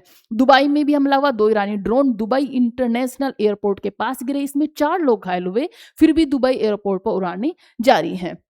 इसी के साथ में भारत की इस पर क्या प्रतिक्रिया है? भारत के विदेश मंत्रालय ने कहा व्यापारिक जहाजों पर हमला गलत है, इससे निर्देश नागरिकों की जान को खतरे में पड़ सकती है। तेल बाजार पर असर, तेल की कीमतों में तेजी आई है। अंतर्राष्ट्रीय एजेंसी जो हमारी आईईए है, इंटरनेशनल एनर्जी जो एजेंसी है, उसने कहा है जरूरत पड़ने पर 400 मिलियन बैरल तेल रिजर्व से जारी किया जा सकता है ताकि कीमतें ज्यादा ना बढ़े, मीन्स बैलेंस रखी जाए। रिजर्व क्या होता है कि आप सब देखेंगे कि हमारे भी देश में बहुत बहुत सारी चीजों को रिजर्व कर लिया जाता है कि जब चीजें खत्म हो जाएगी, जो बड़े बड़े व्यापारी होते हैं वो उन्हें रिजर्व करके रख लेते हैं कि जैसे ही किसी भी चीज की कमी पड़ेगी तो हम मार्केट में फिर अपनी चीजों को निकाल देंगे और भारी दाम पर निकालेंगे, या फिर उसे बैलेंस करने को, जो एकदम से खत्म होगी उन चीजों को बैलेंस करने के लिए थोड़े कम दाम बढ़ाकर उन्हें क्या करते हैं, उसकी आपूर्ति की जाती है। गवर्नमेंट भी इस तरह से करती है। जैसे कि आपने देखा होगा कि जब तेल की कीमतें बढ़ी तो गवर्नमेंट ने कहा कि हमारे पास 50 डेज का ऑयल है, 25 दिन का हमारा ऑयल है, 25 दिन का कच्चा ऑयल है, हमारे पास क्रूड ऑयल है, तो आप टेंशन ना लें। तो उसी तरह से रिजर्व चीजों को किया जाता है। तो इसी तरह हमारी जो एनर्जी जो हमारी एजेंसी है, जो हमारी क्या है इंटरनेशनल एनर्जी एजेंसी है, उन्होंने भी बोला कि हमारे पास 400 मिलियन बैरल जो है रिजर्व है, अगर जरूरत पड़ेगी तो हम उन्हें निकाल देंगे, जिससे कि जो ऑयल के दाम है उनमें ज़्यादा बढ़ोतरी ना हो या फिर ऑयल की जो किल्लतें हैं वो देखने को ना मिले। इसी के साथ में अमेरिका और इजराइल पहले ही ईरान के ठिकानों पर हमले कर रहे हैं। इसके जवाब में ईरान जहाजों और वित्तीय संस्थानों को निशाना बनाने की चेतावनी दे रहा है। इससे मिडिल ईस्ट में युद्ध फैलने का खतरा बढ़ रहा है। आप देखोगे 21-22 दिन हो गए हैं इस युद्ध को चलते हुए और रुकने का कोई नाम नहीं ले रहा है। इसी तरह रशिया और यूक्रेन का आप देखोगे 3 साल से युद्ध चले जा रहा है, रुकने का नाम नहीं ले रहा है। अगर ये युद्ध भी इसी तरह चला तो ऑयल और एलपीजी की हमें बहुत ही कमी देखने को मिल सकती है इन फ्यूचर, और रेट तो प्राइस बढ़ने की भी सिचुएशंस बन रही हैं। तो देखते हैं अभी और की और क्या क्या चीज़ें होने वाली हैं। इसी के साथ में मोशन टू ओस्ट एलसी जो speaker rejected amid drama over Shah's comments on Rahul. आप देखोगे कि आपने देखा होगा नो मोशंस हमारा लाया गया था, किसके खिलाफ? लोक स्पीकर के खिलाफ में विपक्ष के नेता लोकसभा स्पीकर ओम बिरला को हटाने के लिए motion to remove the speaker का प्रस्ताव लाए थे। यह प्रस्ताव संसद में वॉइस वोट से खारिज कर दिया गया। वॉइस वोट क्या है? वॉइस वोट होती है कि एक तो होती है कि जब हमारे संसद में सब जितने भी हमारे मंत्री हैं, सांसद बैठे रहते हैं, तो वो हैंड जो है हाथ उठाकर बताते हैं, अपनी वॉइस से बताते हैं कि हमारी हाँ या ना है। वॉइस से ही देख लिया जाता है कि किसकी वॉइस ज़्यादा है, किसकी कम है, किसके हाथ ज़्यादा उठे हैं, किसके कम उठे हैं, और उसी की अकॉर्डिंग, उसी की रिपोर्ट के अकॉर्डिंग क्या किया जाता है कि मान लिया जाता है कि ज़्यादा है, और उसी के अकॉर्डिंग जो हमारा मोशन लाया गया था उसे प्रस्ताव को रखना है या रद्द करना है, वही हमें रिजल्ट दे देता है। तो ये वॉइस वोट हुआ था। मीन्स वॉइस के अकॉर्डिंग ही बता दिया गया कि स्पीकर पर जो प्रस्ताव लाया गया था, अभियान जो अब महाभियोग चलाया जा रहा था, वो सफल नहीं हुआ। उसमें क्या हुआ, वो रद्द हो गया। वो पहले ही पता था, क्योंकि सांसद जिसकी बहुलता होती है वही लोग होते हैं, है ना? स्पीकर को हटाने के लिए मैंने आपको बताया था साधारण वोट होती हैं, और उसमें क्या हुआ, वो वोट विपक्ष के पास थी नहीं। तो सरकार जो है अभी बिरला जी जो है वही बने हुए हमारे लोकसभा स्पीकर। तो वॉइस वोट की गई थी, जो कि वॉइस वोट के अकॉर्डिंग ये प्रस्ताव रद्द किया गया। ये पूरा मामला अमित शाह के राहुल गांधी पर दिए गए बयान को लेकर शुरू हुआ था। विपक्ष का कहना था कि जो लोकसभा स्पीकर है वो बायस हैं, वो जो अपोजिशन है उन्हें बोलने नहीं देते हैं, जबकि जो सरकार है, जो गवर्नमेंट है, प्रेजेंट में जो गवर्नमेंट है, उन्हें बोलने की पूरी फ्रीडम होती है। और हम जब अपना पक्ष रखते हैं तो वो बोलते हैं, ऐसे रहता है कि अगर किसी भी मुद्दे पर हम बात कर रहे हैं तो वो रिलेट होके आता है ना किसी चीज़ से उसे रिलेट किया जाता है। तो जैसे ही उसे रिलेट किया जाता है तो ओम बिरला जी बोल देते हैं कि आप उस मुद्दे पर बात नहीं कर सकते हैं, आप जिस मुद्दे पर बात कर रहे हो सिर्फ उसी पर बात कीजिए। तो इस तरह से इनके बीच काफी क्या हो रहा था, आर्ग्यूमेंट हो रहे थे, जिसकी वजह से नो मोशन का यहाँ पर प्रस्ताव लाया गया था। गृह मंत्री अमित शाह ने संसद में राहुल गांधी के आचरण पर टिप्पणी की। विपक्षी दलों ने इसे गलत बताया और विरोध शुरू कर दिया। विपक्ष ने कहा कि स्पीकर ने सदन को निष्पक्ष तरीके से सही नहीं चलाया। विपक्ष से क्या मानते, विपक्ष सांसदों ने कहा कि स्पीकर सरकार के पक्ष में झुकाव दिखाया, इसलिए उन्होंने स्पीकर को हटाने के लिए रिमूवल जो मोशन है उसे पेश किया था। अमित शाह ने कहा स्पीकर एक निष्पक्ष संरक्षक होते हैं जो सत्ता पक्ष और विपक्ष दोनों की प्रतिनिधित्व करते हैं। उन्होंने यह भी कहा कि स्पीकर ने नियमों के अनुसार सदन चलाया है। विपक्ष का प्रस्ताव लोकतांत्रिक प्रक्रिया पर सवाल उठाने जैसा है। इसी के साथ में सांसद नियमों के अनुसार चलती है, न कि हंगामे से। किसी भी सदस्य को नियमों का उल्लंघन करने या बोलने की अनुमति नहीं होती। स्पीकर काम है सदन की व्यवस्था को बनाए रखना, सभी सदस्यों को नियमों के अनुसार बोलने की सहमति देना। इसी के साथ में स्पीकर का महत्व क्या क्या है, तो आप देखोगे स्पीकर के क्या क्या कार्य हैं। तो सबसे पहले लोकसभा स्पीकर का मुख्य कार्य होता है सदन की कार्यवाही को नियंत्रित करना, नियमों की व्याख्या करना, सदन में अनुशासन बनाए रखना, मनी बिल के निर्णय करना। मनी बिल का निर्णय कौन करते हैं, वो करते हैं लोकसभा स्पीकर। लोकसभा सचिवालय का प्रमुख होना भी लोकसभा सचिवालय के जो प्रमुख होते हैं वो कौन होते हैं, लोकसभा स्पीकर होते हैं। स्पीकर को हटाने की प्रक्रिया क्या होती है, तो स्पीकर को हटाने के लिए लोकसभा में प्रस्ताव लाया जाता है। 14 दिन पहले नोटिस दिया जाता है। प्रस्ताव पारित करने के लिए सदन के बहुमत का समर्थन जरूरी होता है। याद रखें, साधारण वोट होती है और साथ ही 14 दिन पहले नोटिस दिया जाता है कि हम क्या कर रहे हैं, मोशन ला रहे हैं। अगर आप आर्टिकल देखेंगे तो आर्टिकल 93 कहता है कि हमारा एक स्पीकर होगा और एक डिप्टी स्पीकर होंगे। इस अनुच्छेद के अनुसार लोकसभा अपने सदस्यों में एक स्पीकर और एक डिप्टी स्पीकर चुनती है। जब भी पद खाली हो जाए तो नया चुनाव करना जरूरी है। लोकसभा का संचालन करने के लिए सदन अपने ही सदस्यों को स्पीकर चुनती है। इसी के साथ में आर्टिकल 94 कहता है कि खाली पद होने और हटाने पर स्पीकर का जो पद है खाली हो सकता है यदि वह लोकसभा का सदस्य ना हो, वह इस्तीफा दे दें, लोकसभा की बहुमत से हटाया जाए, हटाने की प्रक्रिया की जाए, कम से कम 14 दिन पहले नोटिस देना पड़ता है, फिर सदन से वोटिंग होती है, तब लोकसभा स्पीकर को हटाया जाता है। इसी के साथ में आर्टिकल 95 कहता है कि स्पीकर की अनुपस्थिति में यदि स्पीकर मौजूद नहीं है तो जो हमारे डिप्यूटी स्पीकर हैं सदन चलाते हैं। अगर वह नहीं है तो सदन किसी भी अन्य सदस्य को चुन सकता है। आर्टिकल 96 क्या कहता है कि रिमूवल जो मोशन है, मैंने आपको बताया जो विपक्ष है वो क्या लेकर आया था, रिमूवल मोशन लेकर आया था आर्टिकल 96 के तहत। इसी के साथ के समय यदि स्पीकर को हटाने का प्रस्ताव चर्चा में हो, उस समय स्पीकर खुद सदन की अध्यक्षता नहीं करते। जब उन पर लोकसभा स्पीकर जो ओम बिरला जी है, उन पर जब रिमूवल मोशन चल रहा था तो उस टाइम पे वो लोकसभा की अध्यक्षता नहीं कर रहे थे। उस टाइम पर डिप्टी अध्यक्ष जो स्पीकर थे वो उसका संचालन कर रहे थे। उस समय डिप्टी स्पीकर या अन्य सदस्य उसकी अध्यक्षता करते हैं। आर्टिकल 97 कहते हैं कि लोकसभा का जो स्पीकर है उनके भत्ते और वेतन क्या होंगे, वो हमारे आर्टिकल 97 में दिया गया। स्पीकर और डिप्टी स्पीकर का वेतन और भत्ते संसद द्वारा निर्धारित किए जाते हैं। आर्टिकल 98 क्या कहता है, लोकसभा सचिवालय। लोकसभा के कामकाज के लिए एक अलग सचिवालय होता है। स्पीकर इस प्रशासनिक व्यवस्था का प्रमुख होता है। नेक्स्ट चलते हैं। अगर आपको क्लास अच्छी लगी हो तो लाइक भी करें, शेयर भी करें और सब्सक्राइब भी ज़रूर करें। 1 सेकंड लगती है आपको सब्सक्राइब करने में और 1 सेकंड लगती है आपको लाइक करने में। तो प्लीज़ लाइक और सब्सक्राइब ज़रूर करें और बेल आइकन को भी प्रेस करें। सुप्रीम का Court uphold right to die for man is vegetative state. क्या होता है, अभी आपने देखा होगा कि एक व्यक्ति था हरीश राणा जो कि 13 साल से कोमा में थे। अब उनकी जो है बहुत ही हालत गंभीर हो रही थी, उनकी सांस तो चल रही थी लेकिन वो एक मृत के समान हो चुके थे। इसीलिए क्या किया गया, उन पर एक प्रक्रिया की गई। अब उसमें हमारे दो तरह की प्रक्रिया होती है, एक होती है एक्टिव, एक होती है पैसिव। पहले हम थोड़ा इसके बारे में जानेंगे, फिर हम एक्टिव पैसिव देखेंगे। सबसे पहले व्यक्ति का नाम क्या था, हरीश राणा थे। वो 32 वर्ष के थे। 2013 में चौथी मंजिल से गिरने के कारण उन्हें गंभीर सिर में चोट लगी थी। इसके बाद लगभग 13 साल से वेजिटेटिव स्टेट में थे। वेजिटेटिव स्टेट होता क्या है, जब व्यक्ति जीवित तो होता है, सांस भी चलती रहती है लेकिन दिमाग काम नहीं करता, कोई प्रतिक्रिया नहीं देता है। मीन्स उस टाइम पर वो एक मृत के समान होते हैं लेकिन उनकी सांसें चलती रहती है और व्यक्ति जीवित रहता है। बस आपको लेटा हुआ एक व्यक्ति दिखाई देगा जिसमें आपको ये पता है कि हाँ, इसमें सांसें भी चल रही हैं और ये जिंदा है, लेकिन उससे अलग ना तो वो कोई हलचल, ना उनकी कोई मोशंस, कुछ भी उनकी शरीर में नहीं होता है।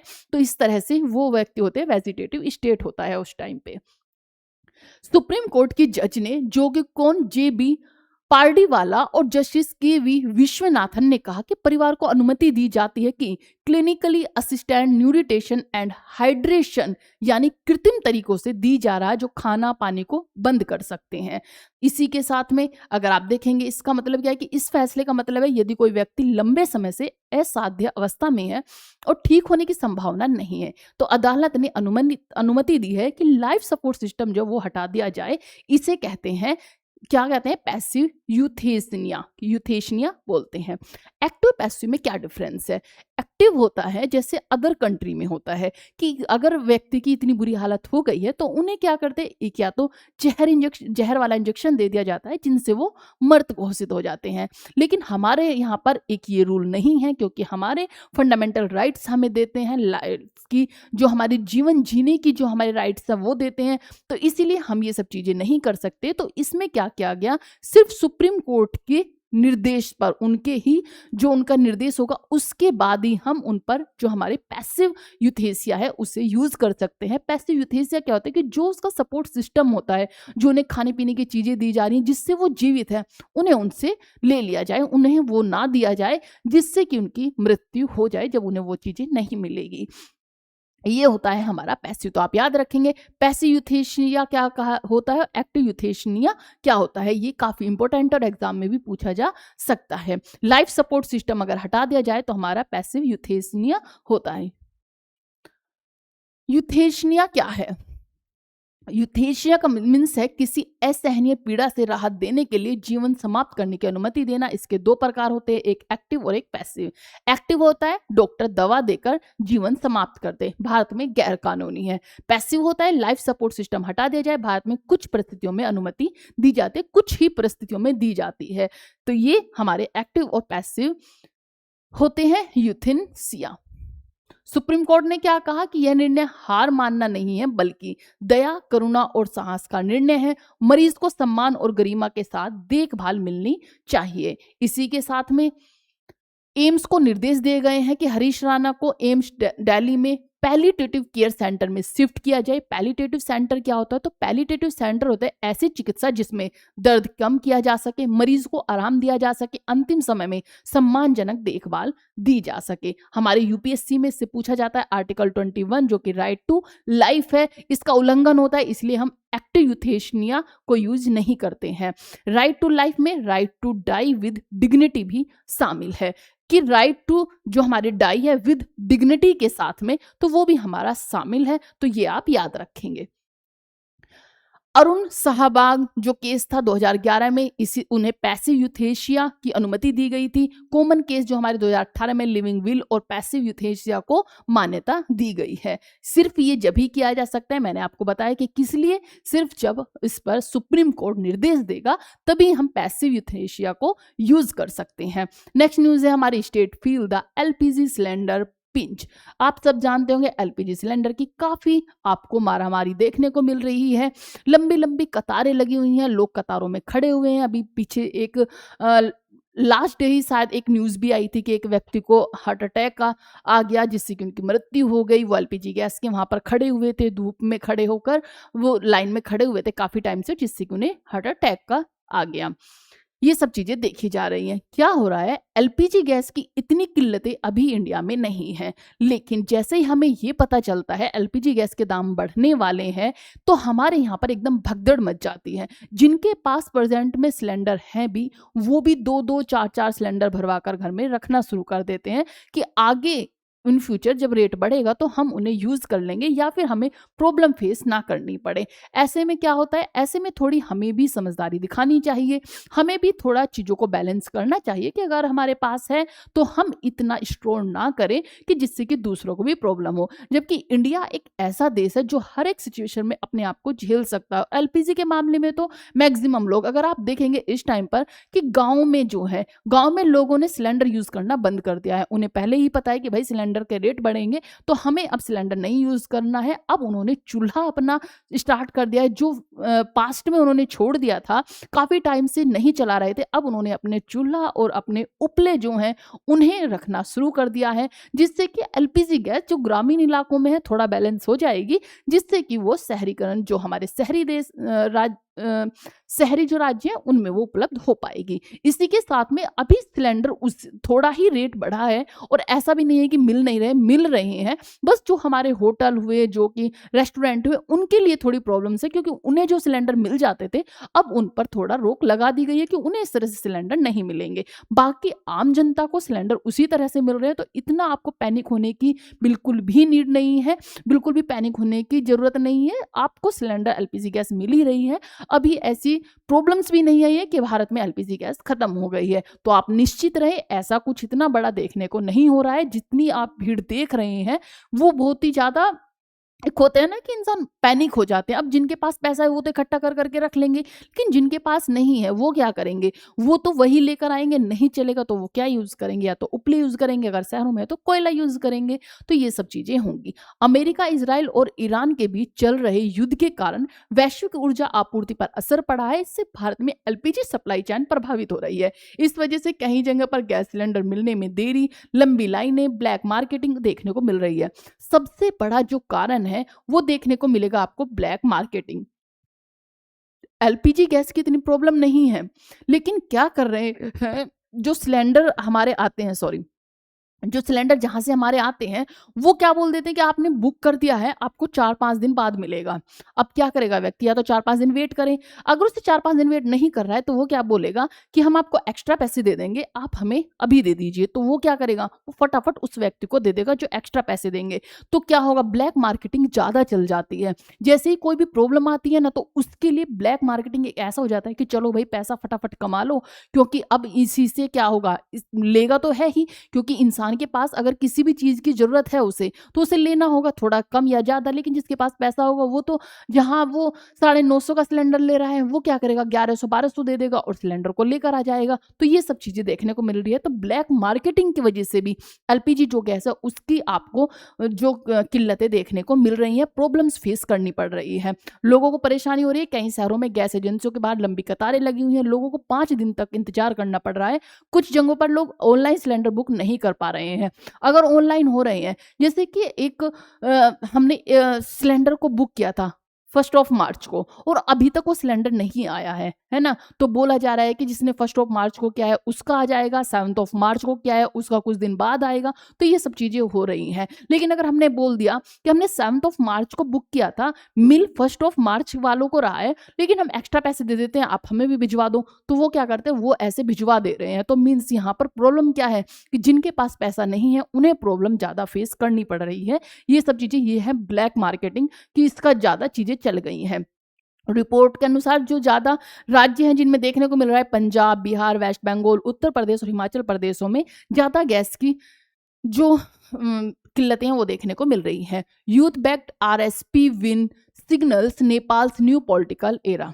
आप सब देखोगे कि जब बांग्लादेश में जो वहाँ के प्रधानमंत्री बने, उस टाइम पर जो यूथ ने वहाँ पर प्रोटेस्ट किया था, यूथ को सिर्फ 6 वोट मिली थी। और यूथ को जब 6 वोट मिली तो इससे क्या हुआ, इससे एक डिमोटिवेशन मान लो, या फिर ये देखने को मिला कि जिस यूथ ने इतनी सब चीजें हंगामे की, सब चीजें की, उन्हें वोट तक नहीं मिली, है ना, जिनकी वजह से सरकार गिर गई, उन्हें वोट भी सिर्फ 6 लोगों ने दी। वो 6 लोग आपस में ही कोई होंगे, अदरवाइज कौन ही होगा जिसने 6 वोट दी है ना। तो बड़ी एक ये बहुत ही गलत चीजें, एक गलत भी बाहर आया और सही भी आया। गलत तो ये था कि जिस तरह से यूथ ने अपना प्रोटेस्ट किया, उन्हें उसके सपोर्ट मिला ही नहीं। लेकिन सही ये भी था कि उन्होंने जिस तरीके से किया, आपने देखा होगा एक हिंदू को जला दिया वहां पर जिंदा, है ना, तो ये बहुत गलत चीजें थी। तो उस तरह से आपको ये भी देखने को सीख मिलती है कि अगर आप गलत चीज को गलत ढंग से करेंगे तो आपको कोई सपोर्ट नहीं करेगा, भले ही आप सही कर रहे थे, लेकिन उसमें से अगर आपने एक चीज भी गलत कर दी तो आपको कोई सपोर्ट नहीं मिलने वाला है ना। उसमें आपको देखना चाहिए कि आप किस कार्य को कर रहे हैं तो वो कितना सही और कितना गलत है, ये भी देखने की बहुत ज्यादा जरूरत है। इसी के साथ अगर आप नेपाल में देखोगे, जैन जी ने जो आंदोलन किया था, वहां पर जैन जी के ही अकॉर्डिंग वहां के प्रधानमंत्री नियुक्त किए गए हैं। तो बालेंद्र शाह जो वहां के काठमांडू के मेयर थे, उन्हें वहां के प्रधानमंत्री बना दिया गया है। यूथ जो कि जैन जी के क्या थे, वो अध्यक्ष मान लो एक हेड की तरह क्या कर रहे थे, उनको संभाल रहे थे, उनकी कमान संभाल रहे थे। देखेंगे, राष्ट्रीय स्वतंत्रता पार्टी एक नई राजनीतिक पार्टी है, युवाओं की इसकी लोकप्रियता बहुत ज्यादा है। भ्रष्टाचार और पुरानी राजनीति के खिलाफ यह पार्टी उभरी हुई है। आरएसपी की जीत क्यों, इसके पीछे कई कारण है। युवाओं का समर्थन, नेपाल में लगभग 52% मतदाता 80 से 40 वर्ष की है, उन्होंने इस नई पार्टी को समर्थन दिया, जिसके अकॉर्डिंग वहां की जो है वहां के प्रधानमंत्री नियुक्त किए गए हैं। उम्मीदवार कौन घोषित हुए हैं, तो बालेन शाह जो है वो वहां के प्रधानमंत्री बने हैं, जो कि काठमांडू के मेयर थे, पेशे से इंजीनियर और रैपर भी थे, वो गायक भी थे, सिंगर भी थे। शहर में सफाई अभियान, ट्रैफिक सुधार, शहरीकरण और जैसे कदम उन्होंने उठाए हैं, जिसके वजह से जैन जी भी उन्हें समर्थन किया और उन्हें भी उन्हें समर्थन किया। जब तुम सही ढंग से किसी चीज को करोगे तो उसमें सही परिणाम भी मिलेंगे। इसी में अगर देखेंगे, नेपाल के संसद में 275 सीटें होती हैं, जिसमें से 138 सीटें चाहिए थी किसको, आरएसपी को, अब सरकार बनाने की स्थिति में है। तो ये बातें हुई, ये आप याद रखेंगे। क्लास को लाइक करें, शेयर करें और प्लीज सब्सक्राइब भी करें। बड़ा सुंदर सा थंबनेल है, अ revision of GDP and it's implications. आप देखोगे जीडीपी से रिलेटेड कुछ चीजें। भारत सरकार जीडीपी की नई श्रृंखलाएं जो हमारी रिवाइज जीडीपी सीरीज जारी कर रही है, 2022-23 को आधार वर्ष बनाया गया है। इस संशोधन से जीडीपी की जो आकार है, कुछ बदलाव आए हैं। अर्थव्यवस्था की विभिन्न क्षेत्रों के योगदान में भी परिवर्तन दिखा। इसी के साथ में जीडीपी क्या है, तो आप देखोगे कि जो हमारी ग्रोस डोमेस्टिक प्रोडक्ट होते हैं, उसे हम जीडीपी बोलते हैं। किसी देश में एक साल में उत्पादित सभी वस्तुओं और सेवाओं का कुल जो मूल्य होता है, वो हम जीडीपी बोलते हैं। जीडीपी किसी देश में एक वर्ष में पैदा होने वाली सभी वस्तुओं और सेवाओं का कुल आर्थिक मूल्य होता है। बेस ईयर क्या है, जीडीपी की गणना करने के लिए एक आधार वर्ष तय किया जाता है। मैंने आपको पहले भी बेस ईयर पढ़ाया था, अब फिर से एक बार बता दे रही हूँ कि जीडीपी की गणना में एक आधार वर्ष बनाया जाता है। क्यों बनाया जाता है, जिससे कि कीमत की जो तुलना करने के लिए, एक आर्थिक वृद्धि को सही तरीके से मापने के लिए बनाया जाता है। आधार वर्ष जो कि 2022-23 और अब जो है माना गया है 2022 और 23, और पहले क्या था 11 और 12 को माना जा रहा था। अब कौन सा बन गया, 22 और 23 बना दिया गया है। जीडीपी क्यों संशोधित की जाती है, तो सरकार समय समय पर जीडीपी डेटा को अपडेट करती रहती है, क्योंकि अर्थव्यवस्था की संरचना बदलती है, नए सेक्टर उभरते हैं, डेटा संग्रह की जो तकनीक बेहतर होती है। इसी के साथ में संशोधन के मुख्य परिणाम अगर आपको देखने को मिलेंगे, नई जीडीपी श्रृंखला से पता चला कि जीडीपी का आकार थोड़ा कम दिख रहा है। पहले के अनुमान की तुलना में जीडीपी का कुल आकार थोड़ा घटा हुआ दिखा। आर्थिक क्षेत्रों का योगदान बढ़ गया, जैसे कि एग्रीकल्चर का हुआ, इंडस्ट्री हुआ, मैन्युफैक्चरिंग हुआ, सर्विस हुई, इनमें कुछ हिस्सों का योगदान कम और ज्यादा देखने को मिला है। फिर क्या आप देखोगे, जीवीए क्या है, तो जीवीए क्या है, ग्रोस वैल्यू एडेड होते हैं। यह हमारी अर्थव्यवस्था के विभिन्न क्षेत्रों में कितना मूल्य जोड़ा गया है ये बताता है। मीन जब हम जीडीपी निकालते हैं तो उसमें जीवीए जो ग्रोस वैल्यू ऐड है प्लस जो हमारे टैक्स होते हैं, उसमें से अगर आप सब्सिडीज हैं उन्हें माइनस कर देते तो हमारी जीडीपी आ जाती है। मीन्स हमारी जो ग्रोस वैल्यू ऐड में और टैक्स जो होता है उसे ऐड करने के बाद सब्सिडीज को उसमें से घटा देते हैं और जो हमें बचता है वो हमारी जीडीपी मिलती है। जीडीपी श्रृंखला से संकेत मिलता है कि भारत की अर्थव्यवस्था की वास्तविक वृद्धि दर थोड़ी अलग दिख रही है। कुछ सेक्टरों का योगदान पहले से ज्यादा और कुछ सेक्टरों का कम दिख रहा है। कुछ अर्थशास्त्रियों का कहना है कि पहले के वर्षों में जीडीपी ग्रोथ शायद ज्यादा दिखाई गई है, इसलिए नए डेटा से अर्थव्यवस्था को वास्तविक स्थिति बेहतर समझी जा सकती है। ये हुई हमारी नेक्स्ट न्यूज़ है हमारी अमेरिका से रिलेटेड। क्या है, मैंने आपको एंथ्रोपिक एक कंपनी बताई थी जिससे अमेरिका ने बैन कर दिया था। क्यों बैन कर दिया था कि एंथ्रोपिक से जो अमेरिका है वो चाहती थी कि उसके जो एआई टूल्स हैं, जो एआई उसके रोबोट बने हुए हैं, उन्हें वो अपनी सैन्य के तरीके से जो सोल्जर्स होते हैं सैन्य सुरक्षा के लिए यूज करे। लेकिन एंथ्रोपिक ने इसे मना कर दिया कि ये इलीगल है, हम आपको ये नहीं दे सकते हैं क्योंकि ये इलीगल हो जाएगा और ये हमारे जो लॉ है उसके अकॉर्डिंग नहीं है। इसीलिए अमेरिका ने क्या किया, इसे बैन कर दिया। इसके बारे में डिटेल में देखिए कि अमेरिका की एआई कंपनी एंथ्रोपिक ने पेंटागन, कौन सा पेंटागन, अमेरिकी रक्षा विभाग के खिलाफ केस किया क्योंकि उसे ब्लैकलिस्ट कर दिया गया था। एंथ्रोपिक क्या है, एक अमेरिकी आर्टिफिशियल इंटेलिजेंस कंपनी है।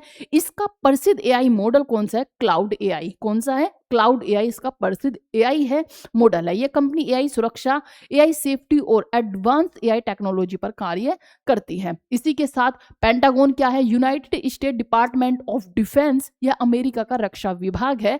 इसे आमतौर पर पेंटागन कहा जाता है। तो आप याद रखेंगे जो अमेरिका का रक्षा विभाग है, United state department of defence है, उसे पेंटागन कहते हैं। विवाद क्या है, पेंटागन ने एंथ्रोपिक को सप्लाई चेन रिस्क घोषित कर दिया है। इसका मतलब है कंपनी को अमेरिका सेना के कॉन्टेक्ट से बाहर कर दिया गया है, यानी अब वह रक्षा परियोजनाओं में काम नहीं कर सकती है। इसी के चलते हुए एंथ्रोपिक का क्या आरोप है, एंथ्रोपिक ने कहा कि जो पेंटागन है, जो उनकी डिफेंस यूएसए का डिफेंस है, ने कानून का गलत इस्तेमाल किया है, कंपनी की फेयर स्पीच और ड्यू प्रोसेस अधिकारों का उल्लंघन किया है। मामला क्यों शुरू हुआ था, तो मैंने आपको बताया एंथ्रोपिक ने अपने एआई क्लाउड पर कुछ प्रतिबंध लगाए जिससे अमेरिकी सेना उसे कुछ सैन्य उद्देश्यों के लिए इस्तेमाल नहीं कर सकती थी। इसके बाद पेंटागन ने कंपनी को राष्ट्रीय सुरक्षा जोखिम घोषित कर दिया। जब इन्होंने बैन कर दिया, उस पर प्रतिबंध लगा दिए, तो इसी के उसमें पेंटागन ने उसे प्रतिबंध कर दिया और उस पर क्या किया, राष्ट्रीय सुरक्षा जोखिम उसे बता दिया। अगर ये ब्लैकलिस्ट जारी रहती है तो एंथ्रोपिक को अरबों डॉलर का नुकसान हो सकता है, इसकी प्रतिष्ठा, रेपुटेशन भी प्रभावित हो सकती है। कानूनी मुद्दा क्या है कि यह केस एक ऐसे कानून की परीक्षा करेगा जो सैन्य प्रणालियों को विदेशी घुसपैठ और तोड़फोड़ से बचाने के लिए बनाया गया था। लेकिन विशेषज्ञों का कहना है कि यह कानून पहली बार किसी अमेरिकी कंपनी पर लागू किया गया है, इसलिए अदालत में इसकी वैधता पर सवाल उठाया जा सकता है। राष्ट्रीय सुरक्षा का मुद्दा क्या है कि पेंटागन का तर्क है एआई तकनीक सैन्य सुरक्षा से जुड़ी है, इसलिए यदि कोई कंपनी जोखिम पैदा करती है तो उसे रक्षा परियोजनाओं से बाहर निकाला जा सकता है। ये हुई हमारी न्यूज़। नेक्स्ट न्यूज़ है हमारी पोर्शो से रिलेटेड। पोर्शो जो हमारी कार है उससे रिलेटेड है। बस आपको ये जानना है कि जो जर्मनी की प्रसिद्ध कार कंपनी है पोर्शो, कौन सी, पोर्शो अपनी गिरती बिक्री और मुनाफे को सुधारने के लिए एक नई रणनीति बना रही है। नई रणनीति क्या है कि कंपनी खर्च कम करने और फिर से पेट्रोल डीजल इंजन वाली कारों पर ध्यान दे रही है। क्योंकि जर्मनी की जो पोर्शो है, आप याद रखिए कि पोर्शो जो है कहाँ की है, वो है जर्मनी की कार है और कंपनी भी जर्मनी की है। उसने इलेक्ट्रिक कारें बनानी शुरू कर दी थी, लेकिन अभी जिस तरह से उसे पता चला कि इलेक्ट्रिक जो कारें हैं वो कम बिक रही हैं, महंगी भी हो रही है, तो उसने कम खर्च करके फिर से पेट्रोल डीजल पर ध्यान देना शुरू कर दिया है। समस्या क्या आई थी कि पिछले कुछ वर्षों में पोर्शो को कई चुनौतियों का सामना करना पड़ा। चीन में बिक्री कम हो गई, इलेक्ट्रिक कारों की मांग उम्मीद से कम रही, वैश्विक आर्थिक अनिश्चितता बढ़ी, प्रतिस्पर्धा तेज हो गई। इस वजह से कंपनी का मुनाफा काफी गिर गया है। नेक्स्ट न्यूज़ है हमारी, मैंने आपको बताया दिया ईरान सुप्रीम लीडर से रिलेटेड आपको ये देखने को मिलेगी। ईरान के नए सर्वोच्च नेता जो कि मोज्तबा खमनई के घायल होने की खबर सामने आई है, लेकिन बताया गया कि वे सुरक्षित हैं। ये काफी पुरानी एक न्यूज़ थी, लेकिन मैंने इसे इसलिए रखा है कि इससे रिलेटेड आपको इंटरेस्टिंग फैक्ट देखने को मिलेंगे। तेहरान में एक एयर स्ट्राइक हवाई जहाज हमला हुआ। इसमें हमले में उनके पिता, ईरान के पूर्व सर्वोच्च नेता जो कि अली खamenei की मौत हो गई। उसी में मोज्तबा भी घायल हुए थे, लेकिन अभी वो सेफ हैं। मोज्तबा कौन है, ईरान के शक्तिशाली धार्मिक धार्मिक और राजनीतिक नेता हैं। हाल ही में उन्होंने ईरान का सुप्रीम ऑफ लीडर चुना गया है। इसी के साथ में वे सार्वजनिक रूप से क्यों नहीं दिख रहे हैं? क्योंकि एयर स्ट्राइक के बाद वे सुरक्षित स्थान पर हैं, जिससे कि सार्वजनिक कार्यक्रमों में दिखाई नहीं दे रहे हैं। ईरान की राजनीति में सुप्रीम लीडर सबसे शक्तिशाली पद होता है। उनके पास अधिकार होते हैं सेना और सुरक्षा बलों को नियंत्रित करना, विदेश नीति का प्रभाव, न्यायपालिका और मीडिया पर भी उनका प्रभाव रहता है। यह घटना ईरान और अमेरिकी इजराइल के बीच बढ़ते तनाव के दौरान हुई। हाल ही में अमेरिका इजराइल ने ईरान से जुड़े सैन्य ठिकानों पर हमले किए। इससे मध्य पूर्व में तनाव बढ़ गया है। तेहरान में हजारों लोग सड़कों पर निकले। मुज्तबा खमेनी के समर्थन में रैलियां हुई। उनके पोस्टर और बैनर लगाए गए। यहाँ पे क्या हुआ, मैंने आपको जैसे पहले भी बताया कि क्या हुआ था कि जो डोनाल्ड ट्रंप है उन्हें लगा था जैसे ही खमेनी मारे जाएंगे उसके बाद जो वहां की पब्लिक है वो अमेरिका के समर्थन में आ जाएगी। लेकिन यहाँ पे उल्टा हो गया। जैसे ही खामनेई मारे गए तो पब्लिक सड़कों पर उतर गई खामनेई के लिए। उन्होंने आंदोलन किए, उनके पोस्टर लेकर सड़कों पर आए, है ना, उनकी तरफ अपना एक आकर्षण दिखाया, जिसके वजह से ये सारी जो प्लानिंग थी वो क्या हुई, सब फेल हो गई। आपको ये याद रहे कि सुप्रीम ऑफ लीडर मुज्तबा को बनाया गया है, ईरान के जो सुप्रीम ऑफ लीडर हैं। किस तरह से ये चीजें हुई वो भी आप याद रखेंगे कि कहाँ पर हुआ था, ये तेहरान में हुआ था। हजारों लोग सड़कों पर निकल गए थे बिना किसी डर के। जब इजराइल स्ट्राइक कर रहा था और ये डर होते हुए कि स्ट्राइक यहाँ पर भी हो सकती है इतनी भीड़ को देखकर, लेकिन इसके बावजूद भी जो लोग हैं वो नहीं रुके और वो उन्होंने अपनी सड़कों पर आकर पोस्टर और बैनर लेकर समर्थन किया। किसका? मुज्तबा का। Trump has one strategy of Mediterranean but house Republican have another. देखेंगे अमेरिका में आने वाले मेडिटर्न इलेक्शन से पहले डोनाल्ड ट्रंप और रिपब्लिकन पार्टी के सांसदों के बीच रणनीति को लेकर मतभेद दिखाई दे रहे हैं। क्या हो रहा है? मिड टर्म इलेक्शन क्या होते हैं? आप सब देखोगे कि यूएसए में मिड टर्म इलेक्शन होते हैं। मिड टर्म इलेक्शन क्या होते हैं कि 5 साल का इनका जो कार्यकाल है वो 4 साल का होता है। 4 साल की जैसे ही 2 साल की सरकार हो जाती है उसके बाद फिर से एक इलेक्शन होते हैं और इसमें कुछ भी हो सकता है। इसमें जो वहाँ के राष्ट्रपति होते हैं वो हट भी सकते हैं अगर उनके पक्ष में वोट कंप्लीट ना हो या फिर किस तरह से चीजें होती है। तो आइए यहाँ पर एक बार देखेंगे। अमेरिका में राष्ट्रपति का कार्यकाल 4 साल का होता है। आप याद रखें, हमारे यहाँ पर 5 साल का होता है, अमेरिका में 4 साल का होता है। इसी के साथ लेकिन बीच में चुनाव होते हैं, उन्हें कहते हैं मिड टर्म इलेक्शन। इन चुनावों में चुने जाते हैं United state house of representative के सभी सदस्य, जो कि यूनाइटेड स्टेट सेनेट के कुछ सदस्य भी होते हैं। मिड टर्म इलेक्शन में चुनाव होते हैं जो राष्ट्रपति के 4 साल के कार्यकाल के बीच में 2 साल के बाद कराए जाते हैं।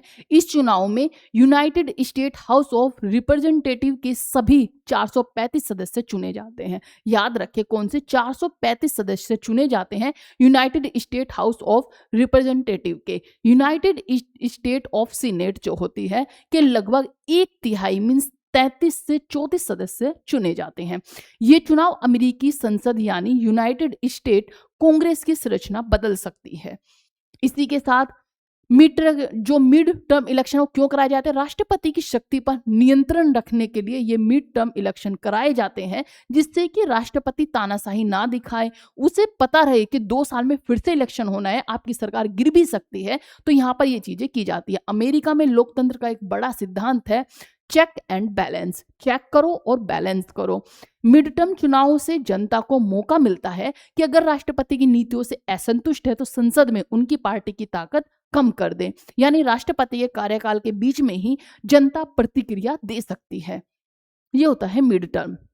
इसमें 3 अगर आप देखेंगे तो अमेरिका की जो संसद होती है, पार्लियामेंट होती है, जो कांग्रेस होती है, उसमें क्या होते हैं? लेजिस्लेटिव होते हैं, लेजिस्लेचर होते हैं, एग्जीक्यूटिव होते हैं, जुडिशरी होती है।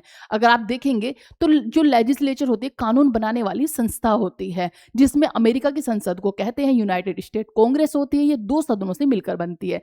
पहली क्या है? हाउस ऑफ रिप्रेजेंटेटिव, जिसके सदस्य कितने होते हैं? 435 सदस्य होते हैं। हर 2 साल में ये चुनाव होते हैं। जनसंख्या के आधार पर यह प्रतिनिधित्व करती है। मींस इसके अकॉर्डिंग 35 सदस्यों को चुना जाता है, 2 साल के लिए बनते हैं।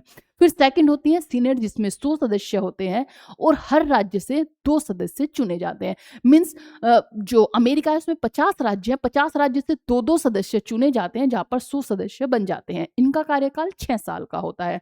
2 साल में 1/3 सदस्य चुने जाते हैं, ये आप याद रखेंगे। नेक्स्ट चलते हैं। एग्जीक्यूटिव क्या है? कार्यपालक पालिका की प्रमुख होती है। President of the United state, राष्ट्रपति सेना का जो प्रमुख होगा। कमांडर इन चीफ होते हैं, विदेश नीति तय करते हैं। और ये कितने साल के लिए बनते हैं? 4 साल के लिए बनते हैं। जुडिशरी जो है, supreme court of India United state होता है, संविधान की रक्षा करना इनका कार्य होता है। चेक एंड बैलेंस क्या है? अमेरिका की व्यवस्था में तीनों संस्थाएं एक दूसरे पर नियंत्रण रखती है। जैसे कांग्रेस हुई, प्रेसिडेंट उसे वीटो कर सकता है, सुप्रीम कोर्ट उसे असंवैधानिक घोषित कर सकता है। पॉलिटिकल पार्टीज अमेरिका में 2 हैं, कौन कौन सी? डेमोक्रेटिक पार्टी और रिपब्लिक पार्टी। नेक्स्ट देखेंगे। अगर आप देखेंगे तो यहाँ पर FIFA क्या है? International federation of association football, जो कि इसका मुख्यालय कहाँ पर है? तो आप देखेंगे जूरिक में इसका मुख्यालय है। और अध्यक्ष कौन है? वो है जो हमारी है जैनी इन्फेंटियो। कौन है? जैनियो इन्फेंटियो यहाँ की सदस्य है। तो ये हमारी हुई आज की द हिंदू एनालिसिस। जितनी भी इंपॉर्टेंट न्यूज थी हमने डिस्कस करी। क्लास अच्छी लगी हो तो लाइक शेयर सब्सक्राइब जरूर करें। अपना ध्यान रखें और अच्छे से अपनी पढ़ाई करते रहे। जय हिंद, जय भारत।